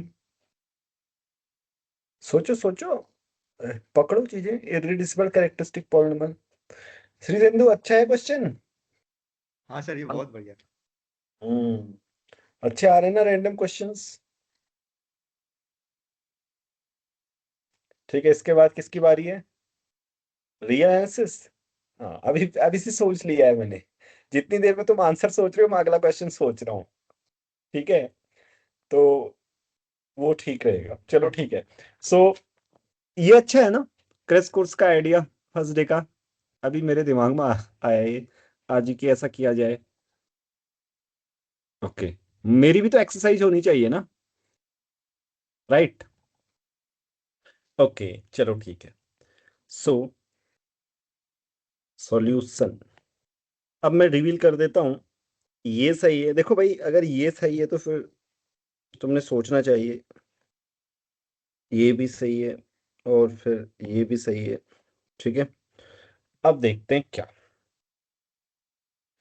सबसे पहले, अच्छा श्री सिंधु, एन कैसा दिखेगा? Sir IA square, I mean basis होगा। हाँ, अच्छा तुम ये बताओ, ऐसा बेसिस क्यों होगा? सर क्योंकि वो फर्स्ट ऑफ ऑल उसका हाँ हाँ मिनिमल पॉलिनोमियल इररिड्यूसिबल है, और हाँ हाँ वो साइमल्टेनियसली हम वो कम्यूट कर रहा है ना, हाँ। तो तो क्या? आई मीन, तो क्या वो पॉलिनोमियल होगा एक्स का, ए के, आई मीन पॉलिनोमियल होगा ए के फॉर्म में, माने एफ ऑफ ए होगा एक्स क्यों कुछ, होगा एक एक आई फॉर्म गेस। पर? हाँ सर, एकदम, ये तो मुझे लग रहा था होगा, ये पर यही तभी मैंने तुमसे पूछ लिया, मुझे पता है पीयूष ने इसमें सही चीज यूज की है, इसलिए मैंने उससे नहीं पूछा है। तुमने यहाँ पे थोड़ा, तुमने कहा ऐसा होगा तो फिर आगे बढ़ लेते हैं, इसलिए मैंने कहा तुम इसे पूछ लो। अब तुम बताओ मुझे क्यों। पीयूष ने सही यूज किया है इसमें, ये मुझे पता, ऐसे पता लग जाता है मुझे। अच्छा पीयूष, तुम बताओ क्यों होगा ऐसा? मैंने तो ऐसा सोचा, जो एक्स होगा वो पॉलिनोमियल इन ए होता है, मतलब एक्चुअली हाँ हाँ, ए की कैरेक्टरिस्टिक और मिनिमल पॉलिनोमियल सेम है, और वो राइट, एक्स ए के साथ कम्यूट करता है, तो ठीक है। X is a polynomial in है। Characteristic polynomial equal to minimal polynomial, ये मैंने आपको बताया था एनबीएचएम में, कि जब क्लास करा रहा था। याद है आपको? ये इतनी जगह काम आएगा ना आपको।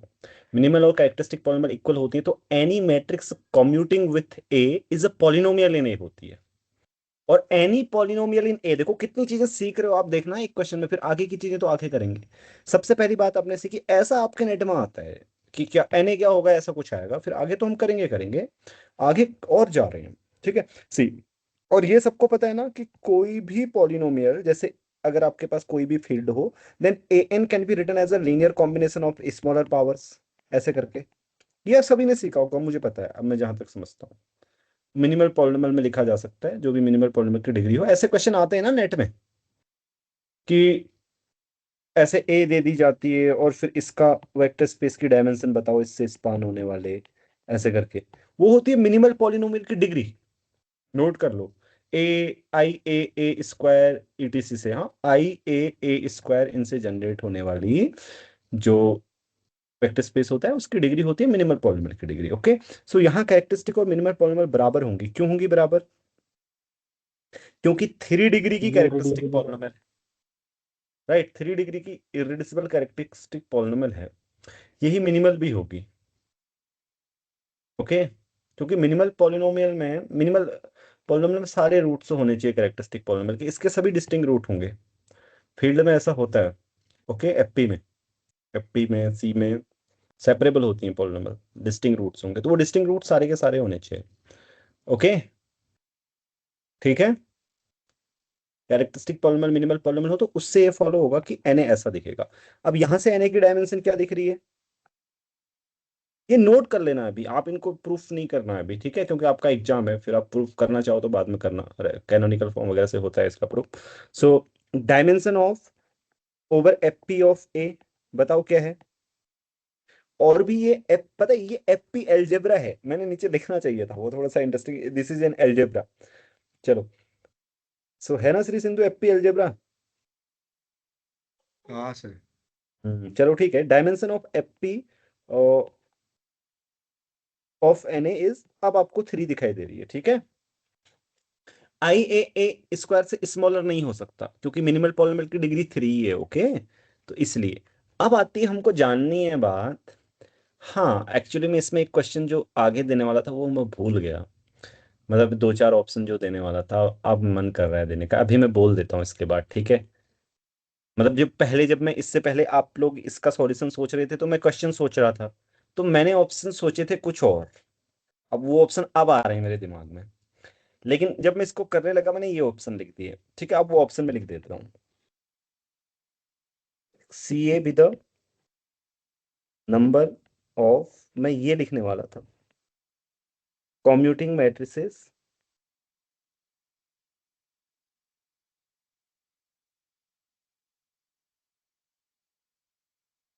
कंजुगेट मैट्रिसेस एक्चुअली,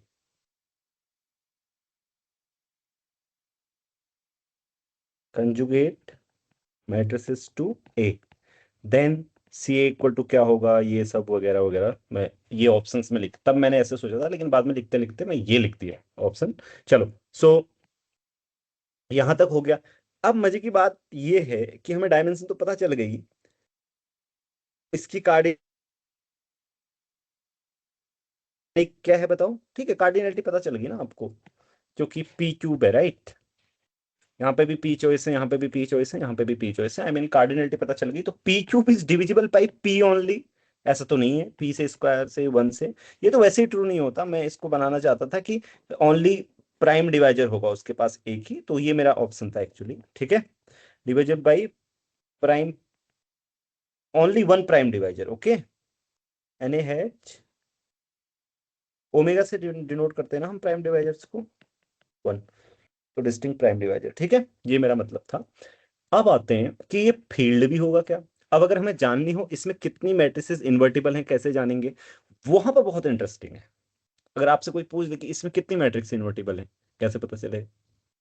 आपको तो ये पता चल जाएगा कि आई आई ए स्क्वायर क्या इन्वर्टिबल है, पता चल जाएगा, नहीं पता चलेगा। लेकिन देखो मजेदार बात क्या है, देखना कितना इंटरेस्टिंग है। सो लेमडा एल्जेब्रिक क्लोजर में देखो, अगर कोई भी इस तरीके की मैट्रिक्स इन्वर्टिबल है, नॉन इन्वर्टिबल है, ठीक है, जीरो को छोड़कर इज नॉन इन्वर्टिबल, तो क्या होगा? Then a0 plus a1 lambda plus a2 lambda equal to 0, right, for some eigenvalue lambda of a, right, हाँ या ना बोलो, होना चाहिए ना, क्योंकि इस पॉलिनोमियल की जो ये अगर कोई मैट्रिक्स है, नॉन जीरो मैट्रिक्स है, अगर ये इन्वर्टिबल नहीं है तो इसकी एक आइगन वैल्यू 0 होनी चाहिए, और इसकी आइगन वैल्यू निकलती कैसे है? ये म्यूट करें, इसका अनम्यूट हो गया, अरे किसका अनम्यूट है? सो हाँ, इसकी आइगन वैल्यू ऐसे निकलती है, राइट? सबको पता है ना? रिएक्ट करो इफ यू नो दैट। ऐसा होगा ना, for some eigenvalue lambda of A. लेकिन क्या ऐसा हो सकता है? सोचो, अभी तक हमने एक चीज यूज मतलब कर ली है, लेकिन फिर भी और कर सकते हैं हम उसका यूज। बताओ, हो सकता है? अभी तो बताओ कितने लोगों को पता लग रहा है कि हाँ ऐसा तो नहीं हो सकता कि कोई एक ही आइगन वैल्यू 2 डिग्री की पॉलिनॉमियल को सेटिस्फाई नहीं कर सकती ओवर एफपी। इसका कुछ विशेष कारण है, कोई बताओ जल्दी से, हाथ खड़ा करो। देखो क्वेश्चन को देखो और फिर हाथ खड़ा करो।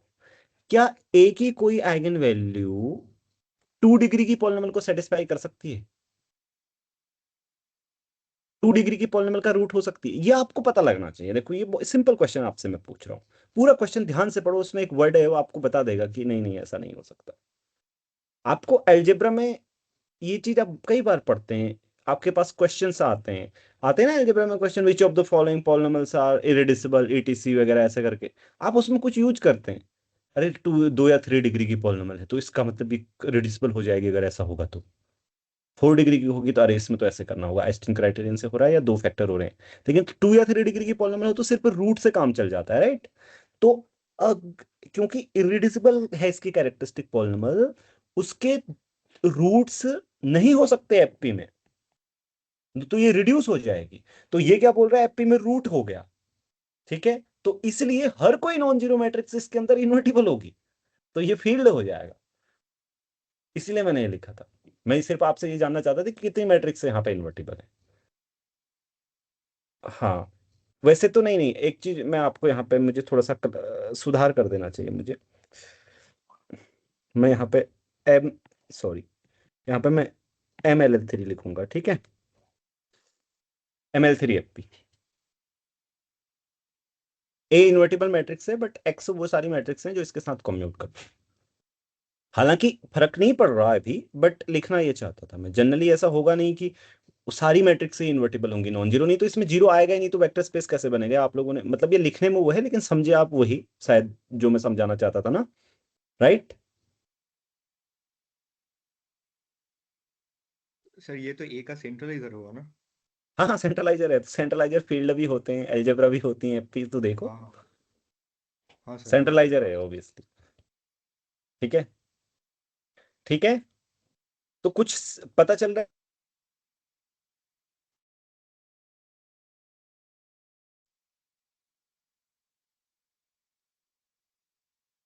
देखो मैंने 3 क्वेश्चन लिखे हैं, आप में से बहुत सारे लोग नहीं कर पाए हैं, ठीक है? और मॉक में भी अच्छे क्वेश्चन दूंगा, अच्छे सॉल्यूशंस उनके बताए जाएंगे, ठीक है, ताकि आप लोग सीखो।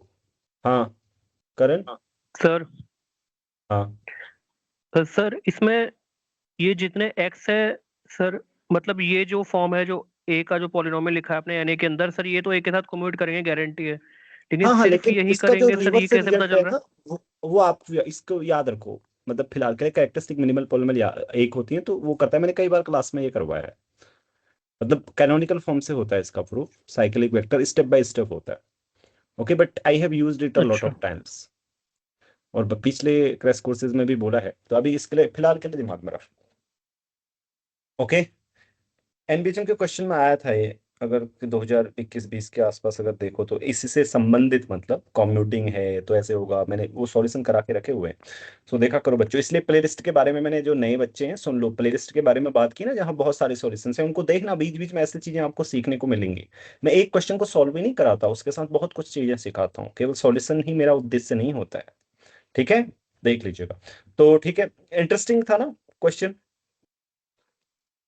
अब मैंने रियल का आपके लिए सोच के रखा है, ठीक है? तो रियल का अगर कंटिन्यूटी से बनाते हैं एक क्वेश्चन, ठीक है? चलें, तो टोपोलॉजी का भी मैं सोचता हूँ इसके बाद फिर, ठीक है? एफ R² डबल वेरिएबल का आ गया, खुश हो गए हो ना? राइट, क्योंकि डबल वेरिएबल क्या आते हैं तो आप लोग करते हो ना, fxy = दिस दिस, कंटिन्यूअस है, डिफरेंशिएबल है। लेकिन कुछ सर लोगों ने अनुमान भी लगा लिया, खुशी होने की कोई आवश्यकता नहीं है, बढ़िया क्वेश्चन आएगा और आराम से आप लोग करेंगे। So B a continuous, continuous non constant लिख देता हूँ, देखता हूँ आवश्यकता है तो कांस्टेंट मैप एंड जी को कर देते हैं आर से,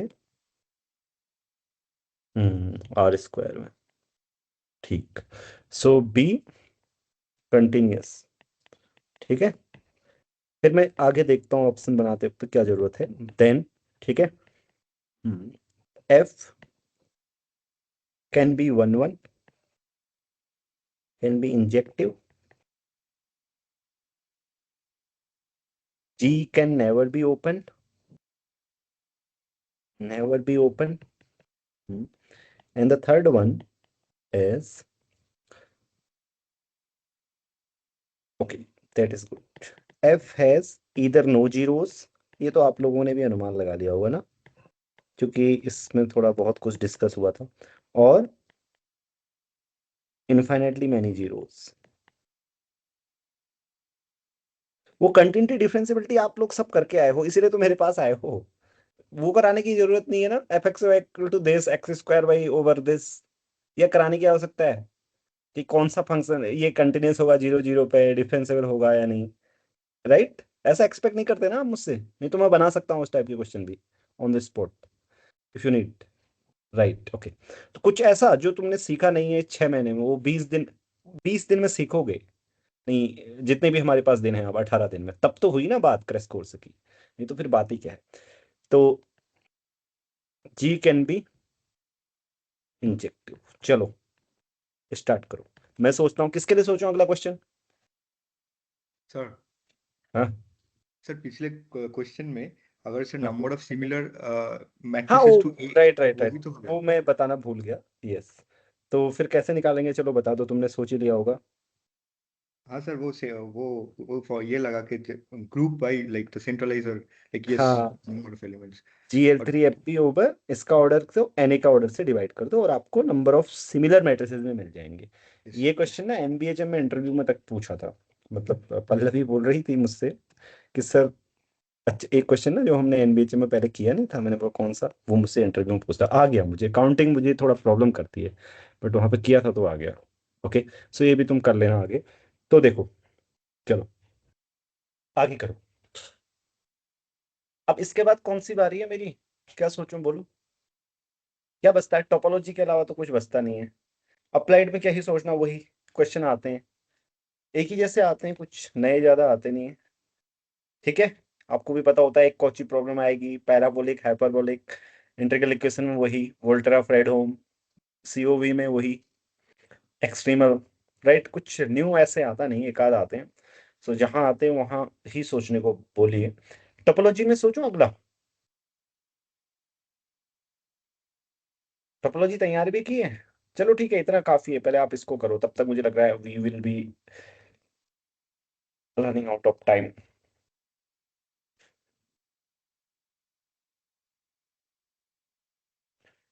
अच्छा, आज हाथ खड़ा करना, हाँ हो जाएगा। तो महिमा तुमने कर लिया या पीछे से ही हाथ खड़ा है?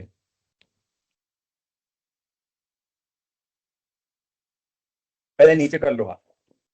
ओके नहीं किया। ओके, स्टार्ट देन, स्टार्ट करो, चलो बच्चों।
सोचो सोचो, आज तो 3 अमन है यहाँ, कोई अमन तो करो।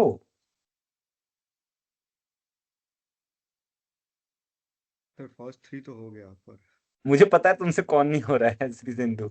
नहीं, लास्ट 3 हो गया sir. G can never be open. Sir ये तो फॉल्स है ना? मुझे क्या पता। ओके। सर बस थर्ड वाला नहीं हो रहा है। तो ठीक है, तुम सारे लोग मिलके करो, चलो पूरी क्लास मिल जाओ और करो जिनसे नहीं हुआ है, डिस्कस करो, चलो लेट्स डिस्कस एंड डू।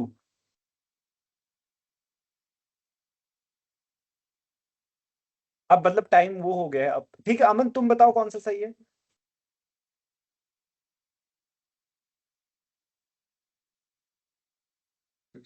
जी सही है। जी सही है मतलब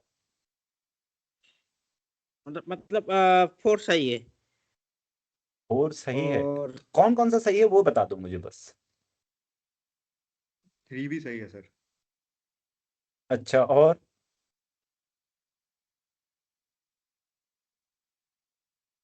सर 2 तो गलत है। Can be open it means okay, और sir F can be third C भी इंजेक्टिव सही है। यस है। सी भी सही है मेरा पास। जी कौन सा सही आ रहा है मैं। मतलब ओवरऑल सब सही है, 3 ये कहना है। नहीं सर सेकंड वाला गलत है। सेकंड में डाउट है सर। नहीं नहीं नहीं, 4 सही नहीं है, 1 सही नहीं है। वो जी कैन बी इंजेक्टिव सही नहीं है। अरे तुम क्या सही है डिसाइड कर लो। सर सेकंड में फर्स्ट डाउट है वाले में सर, से अगर बाकी सब सही। प्रोजेक्शन ले अगर हम लोग, प्रोजेक्शन ले लो, प्रोजेक्शन तो सर बहुत जैसे एक्स कैन वाई भी है, है अगर ना उसको सिर्फ एक्स से अगर हम लोग मैप कर रहे हैं नहीं है बस। फर्स्ट में तो हमको सर उसमें प्रोजेक्शन इज कैन नॉट भी है ना, इंजेक्शन। तो ये बना सकते प्रोजेक्शन तो प्रोजेक्शन महा इज नॉन नॉट। इंजेक्शन है। महा नॉन इंजेक्शन माने जानती हो। हाँ सर समझ गए। हाँ so it is not injection. और सर वही मैप सर वहां पे ले लें R से R2 में क्या इंजेक्शन इंक्लूजन x,0 पे मैप कर दें। तो करो।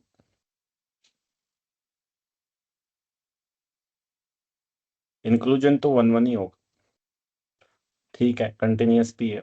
चलो हाँ जी, तो हो गया आंसर, फाइनल आंसर्स कौन बोलो, चलो अमन आप बोलो फाइनल आंसर्स। और किसने हाथ उठाया है, बोलिए फाइनल 3 आंसर। and 4। 3 और 4। 3 and 4। अच्छा मुझे 2 के लिए एक मैप दो तो फिर श्री सिंधु जो ओपन है। Sir x I mean x goes to x कौन सी? x goes to x comma 0 okay what is your answer Aman. Oh sorry आप सॉरी सर से काम सेकंड के लिए क्या? सॉरी। हाँ एक तुम्हारे पास आता हूँ, सॉरी से काम नहीं चलेगा, आप तो गलती हो गई एग्जाम में, आप पछताओ। चलो अब तुम बताओ अमन, तुमने भी यही सोचा था क्या अमन। Inclusion map. कौन सा map, inclusion map. Inclusion map. नहीं, वो क्लोज्ड हो जाएगा ना, स्ट्रेट लाइन है ना वो, x एक्सिस। तुम लोगों को ये पता होना चाहिए R is open in itself, हाँ not open in I mean R square. देखो कोई भी बॉल कंटेन नहीं होती इसके ऊपर, कहां से R square, R is open. तो ये क्विकनेस में जो गलतियां होती है ना, एकदम आर इज ओपन, अरे यार तो ओपनिंग होता है ऐसे हम सोचते हैं ना मन में एकदम जल्दी से, but R is not open in R square, इसीलिए वो दिया है मैंने, ऐसी गलतियां ना करो तुम लोग। तुम लोग को ये सिखाना है कि क्वेश्चन अच्छे कैसे करने हैं, ये भी सिखाना है कि क्या नहीं करना है। क्रैश कोर्स में केवल यही नहीं सिखाना होता क्या करना है। तो इसलिए बहुत जल्दी से निर्णय मत लो, क्योंकि जल्दी से एकदम मैं दिमाग में आता है ना, अरे आर इज ओपन तो इंक्लूजन इज ओपन, ऐसे लगता है ना एकदम, फिर सोचते कुछ नहीं। एक एक चीज को वेरीफाई करो मन दिमाग में, बड़े ध्यान से और होश से करो चीजों को, तभी गलतियां नहीं होंगी। नहीं तो छोटी छोटी गलतियां फिर बहुत भारी पड़ती हैं। फिर आपके घर में आके अरे यार ये भी गलती कौन करता है, ऐसे सोचोगे तुम, मन में सोचोगे। तो ये गलतियां ऐसे ही होती हैं, वो सोचो।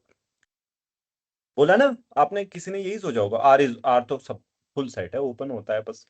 तो फिर थोड़ा सा कुछ भी नहीं सोचा हमने।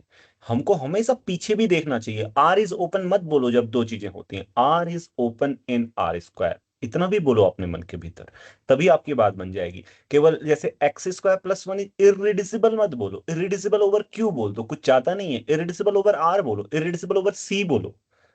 ओवर बोले बिना बात नहीं बनेगी इरेड्यूसिबिलिटी की, ओपन बोले बिना बात नहीं बनेगी ओपननेस की।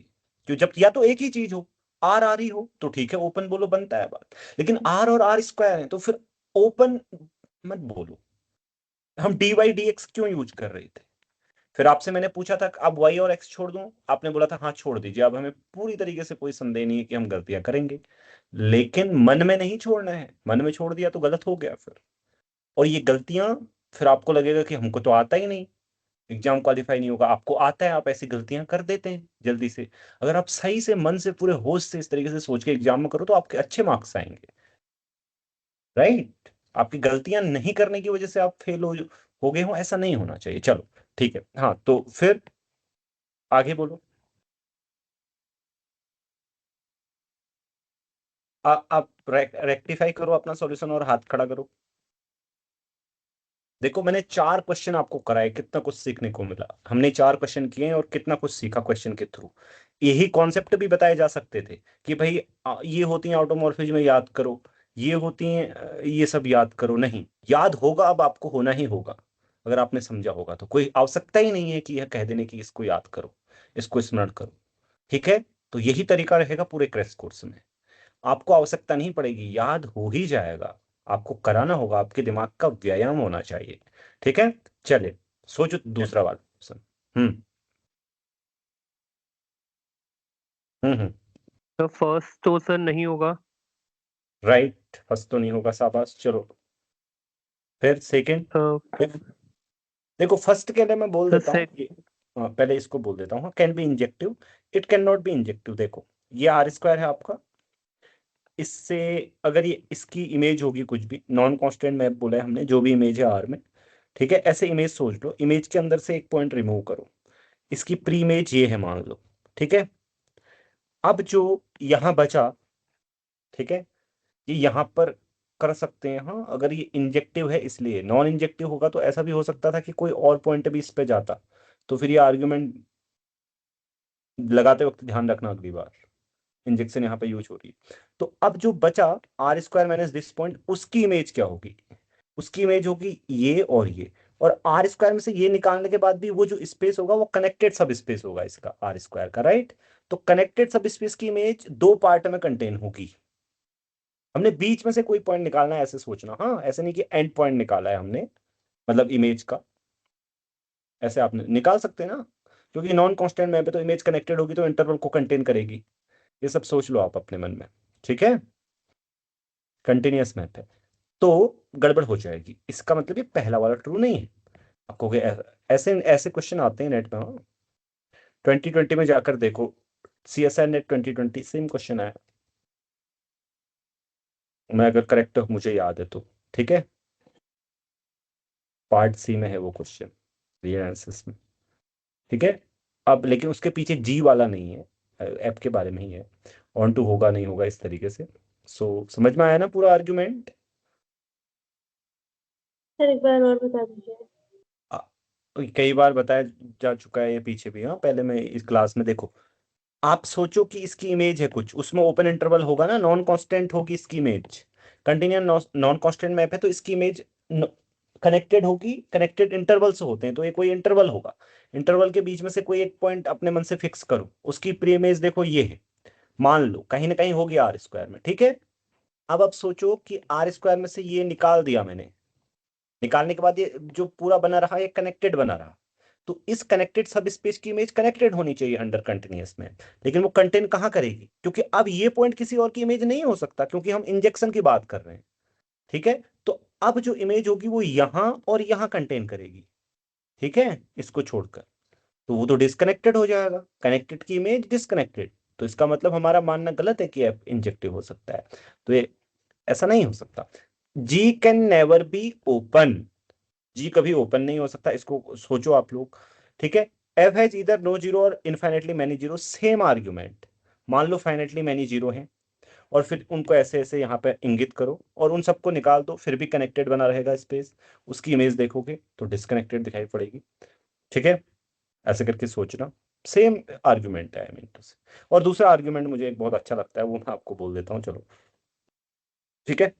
यहाँ पे मान लो कि 2 जीरो है, चलो आप म्यूट करें, दो जीरो है, ठीक है, कोई दो जीरो फिक्स कर लेते हैं, ठीक है, मान लो कि दो जीरो है,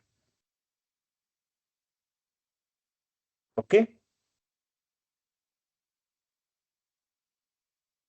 अब ऐसा तो नहीं होगा कि एक ही जीरो होगा, एक जीरो में मैंने आपको बता दिया आर्ग्यूमेंट, ठीक है। चलो दो जीरो तो कम से कम होंगे, दो जीरो के बाद देखो फिर मैं आपको अलग तरीके से बताता हूँ। दो जीरो होंगे तो ऐसे लाइंस खींचो, है ऐसे ऐसे कितने लाइंस खींच सकते हो इस तरीके की आप, ऐसे हमने टीएफआर के बुक में भी बहुत जगह यूज किया है इस टाइप की चीजें। बताओ कितने लाइंस खींच सकते इसे हो? आपने बताया भी है। हाँ, कितने लाइंस खींच सकते हो? इन्फिनेटली जल्दी, मैनी। अनकाउंटेबली many, right. और सारी ये लाइंस इंटरसेक्ट नहीं करती हैं, केवल दो पॉइंट पे मैच हैं और उसके अलावा अलग अलग हैं, राइट। अब आप क्या करो, इसको ही देखो, बस एक लाइन को देखो, उस पर फंक्शन को देखो, ठीक है, रेस्ट्रिक्ट कर दो, आई मीन टू से इन सबको हटा दो, इस तरीके की लाइन पे फंक्शन को देखो। ये दो यहाँ पे भी जीरो हो रहा है, ओ सॉरी पॉजिटिव, ओ मुझे एक चीज इसमें वो करना था, पॉजिटिव और निगेटिव का नॉन निगेटिव करना था फंक्शन।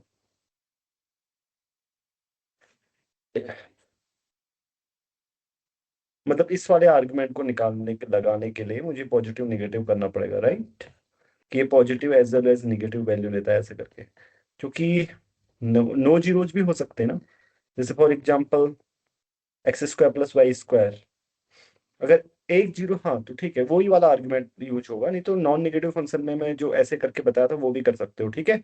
अभी चलो उसको छोड़ो, सो ये वाला आर्गुमेंट यूज कर लेना, रिमूव कर लो फाइनाइट टोपोलॉजिकल आर्गुमेंट, ठीक है, जो इसमें बताया।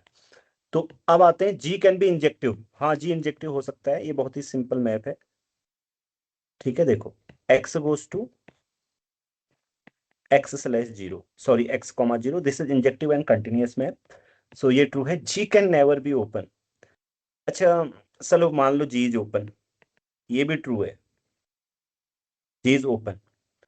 तो आप में से कोई बता सकता है, अगर मैं इस तरीके की एक डिस्क लूं, एक ओपन सेट लूं, एक डिस्क, इसके बाउंड्री पॉइंट पे जाएंगे इसकी इमेज के, मतलब बाउंड्री पॉइंट होगा, बताओ कोई बता सकता है? सर जी लेकिन तो मैप तो आर R से में आर है ना टू सर? में है ना। अब ये कोई कारण नहीं होता, देखो आर टे आर स्क्वायर में है मैप, तो फिर चलो इधर को देखो, सॉरी, मतलब लेंगे इंटरवल लेंगे ना। हाँ हाँ ठीक है ठीक है, इसको इधर को करो, मतलब मैप आर से आर स्क्वायर में है ना, thank you for correcting me. So एक इंटरवल ले लो, ठीक है, ओपन इंटरवल, इसके बाउंड्री पॉइंट ए और बी है, तो इसकी इमेज भी ओपन होगी, ठीक है। ओपन कनेक्टेड सेट कैसे होते हैं आपको पता ही है, पाथ कनेक्टेड होते हैं आर स्क्वायर के, राइट। इसकी इमेज ये है मान लो। अब मुझे बताओ बाउंड्री पॉइंट क्यों बाउंड्री पॉइंट पर जाएंगे, जल्दी बताओ। इक्वेंशियल क्राइटेरिया। हाँ चलो ठीक है, होमवर्क है आपके लिए, अरे मैं तो एक होमवर्क और देने वाला था वो भूल गया, अब इसके बाद देता हूँ। ये होमवर्क है, बाउंड्री पॉइंट पर जाएंगे। जब देखो ऐसे बहुत आसान है, ऐसे कोई यहाँ पे ये लो इंटरवल लो, इसमें अंदर के पॉइंट भी होंगे बाहर के पॉइंट भी होंगे ना, और इस इंटरवल क्योंकि इसके नेबरहुड ऐसा होगा ना, बाउंड्री पॉइंट का मतलब क्या होता है, कोई भी नेबरहुड लो तो उसमें बाहर के पॉइंट भी होने चाहिए अंदर के पॉइंट भी, तो इसकी इमेज में जैसे ये होगा तो इसमें अंदर के पॉइंट हैं तो उस इमेज में अंदर के पॉइंट भी आएंगे और बाहर के पॉइंट भी आएंगे, ठीक है। और वो ओपन भी होगा, क्यों, क्योंकि हमने ओपन माना है, ठीक है, वो भी एक नेबरहुड होगा।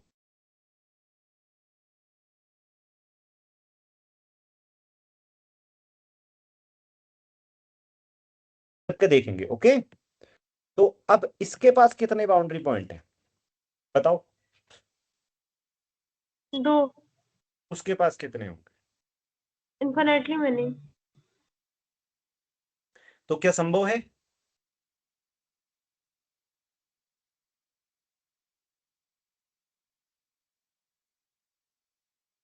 अब आप अरे ये भी बट कुछ continuity number of boundary points से प्रिजर्व करती है, इस बात की क्या गारंटी है? बताया तो ना अभी रीजन, कि बाउंड्री ए के अराउंड कोई भी इंटरवल होगी तो बाउंड्री पॉइंट पे मैप करेगी, लेकिन ए और बी के अलावा और कोई उसकी बाउंड्री नहीं होगी, ये इसने थोड़ी ना कहा। उसने कहा कि ए और बी अगर बाउंड्री है तो वो बाउंड्री पे मैप करेगी, उसके अलावा और कोई बाउंड्री नहीं होगी, ये थोड़ी ना कहा। उसके अलावा कोई बाउंड्री नहीं होगी मतलब? तो मतलब ये बाउंड्री पॉइंट्स पे मैप करेंगे, तो ए जो होगा वो एफ ऑफ ए और एफ ऑफ बी भी हमारे बाउंड्री पॉइंट्स होंगे, बट राइट। एफ ऑफ ए और एफ ऑफ बी के अलावा और कोई बाउंड्री नहीं होगी, ये थोड़ी ना कहा गया। बाउंड्री तो होगी ना, इनफाइनाइटली मैनी बाउंड्री पॉइंट्स होंगे ओपन सेट के, कोई भी अगर ओपन सेट है हाँ, तो नहीं होंगे ओपन सेट के आर स्क्वायर में infinitely many boundary points. R square में क्यों नहीं होंगे इनफिनिटली मेनी बाउंड्री पॉइंट्स? हाँ तो फिर फाइनाइट, और ये भी ध्यान दो कि उसके जो बाउंड्री पॉइंट हैं, दूसरे तरीके से भी सोचो, इसके जो बाउंड्री पॉइंट हैं, या नहीं तो फिर अंदर डिस्क को कॉन्ट्रैक्ट कर लेना, तो मतलब छोटा कर लेना इंटरवल को, अंदर डिस्क को कॉन्ट्रैक्ट कर लेना, जो इसके बाउंड्री पॉइंट होंगे उनकी प्रीमेज ही वो बाउंड्री पॉइंट होने चाहिए। ऐसे मतलब आप लोग को एक होमवर्क दे रहा हूँ, ये ट्राई करना, okay? So take it as an exercise. So इधर फाइनाइटली मैनी बाउंड्री पॉइंट आएंगे, इधर इनफाइनाइटली मैनी बाउंड्री पॉइंट आएंगे, ओके? सर हाँ सर यहाँ पर जो ओपन इंटरवल है वहां पर भी तो एक्स एक्सिस पे ही मैप होगा ना, तो वो तो कभी ओपन नहीं हो सकता, तो ऐसे भी तो हो सकता है, क्यों होगा एक्स एक्सिस पे मैप? क्योंकि लाइक जी है ना, वो आर से है ना, वो तो कुछ एक्स का ही, आई मीन एक्स एक्सिस पे ही होगा वो।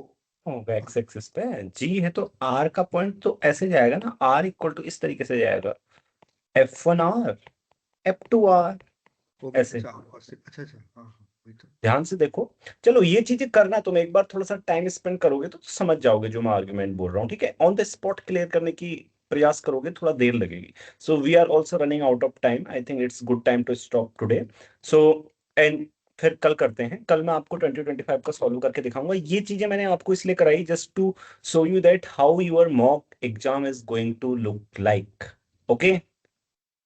आई विल नॉट मेक की मतलब कुछ ऐसे नहीं कि आपको लगना चाहिए वर्थ इट, हमने क्रैश कोर्स ज्वाइन किया तो कुछ किया है, ऐसे फील आना चाहिए, ओके? सर थर्ड वाला ऑप्शन कौन सा लास्ट था? का, अरे एफ कौन इज सा? आइदर नॉट और इनफिनिटली मेनी जीरो। ये मैं करा चुका हूँ ऑलरेडी कुछ दिन पहले आप लोगों को। फिर वॉइस कर दीजिए। नहीं फिर से करा तो मैंने बताया ना कि आर्गुमेंट आप ऐसे सोचो कि एक घंटे दे रहा हूँ, ये करना कि मान लो फाइनली मैनी जीरो है ऐसे करके, ठीक है? उनको हटाओ, उनको हटाओ, क्या बचेगा बताओ? इसमें रुको, एक पॉजिटिव निगेटिव का मुझे लगता है कुछ रोल रहेगा, right? F takes positive and negative values, right? क्योंकि ऐसे हो सकता है कि ऐसी इमेज हो जाए तो वो पॉइंट हटाने से बाद फिर नहीं बनेगी, राइट? सो इसमें थोड़ा सा सुधार कर देते हैं, मतलब सोचना, ठीक है?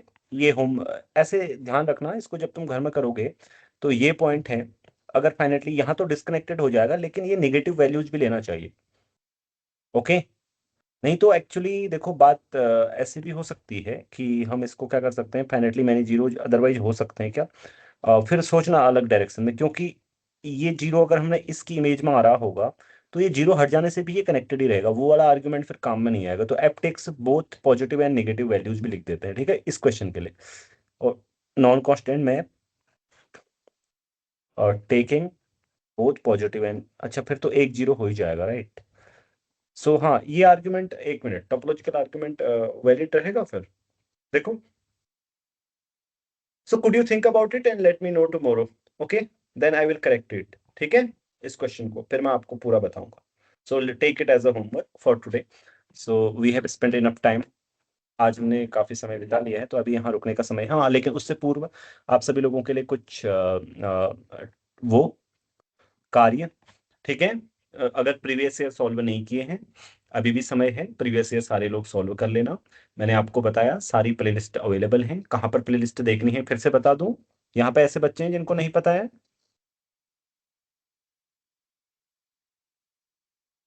ऐसे बच्चे हैं जिनको नहीं पता है कि प्लेलिस्ट कहाँ पर है, सारे 2025 2024 2023 जो CSI नेट के सॉल्यूशंस हैं। हाँ 2025 की प्लेलिस्ट भी जल्दी ही मिल जाएगी, ठीक है? कल और परसों के बीच में 2025 के सारे सॉल्यूशंस आ जाएंगे, वो देख लेना।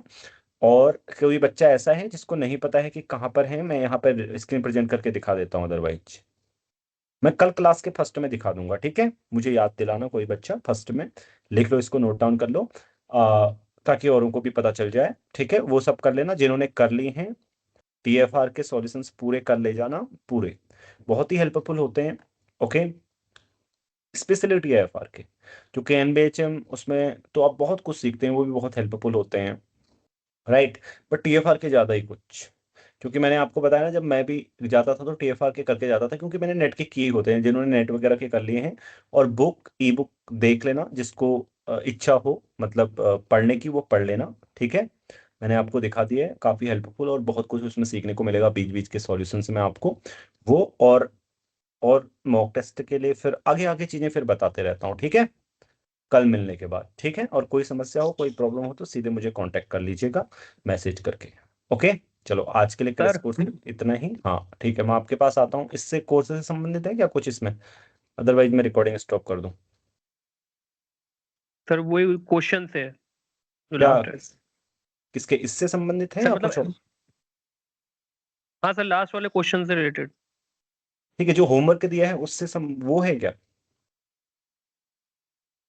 हाँ सर, ऐसा है कि अगर एफ के पास फाइनाइटली मैनी जीरो होते हैं तो एफ या तो आइदर पूरा पॉजिटिव होता है या पूरा नेगेटिव होता है हाँ R2 से R वाले पे। तुमने आंसर रिवील नहीं करना था, ये मैंने सभी को दिया था। चलो ठीक ओ है,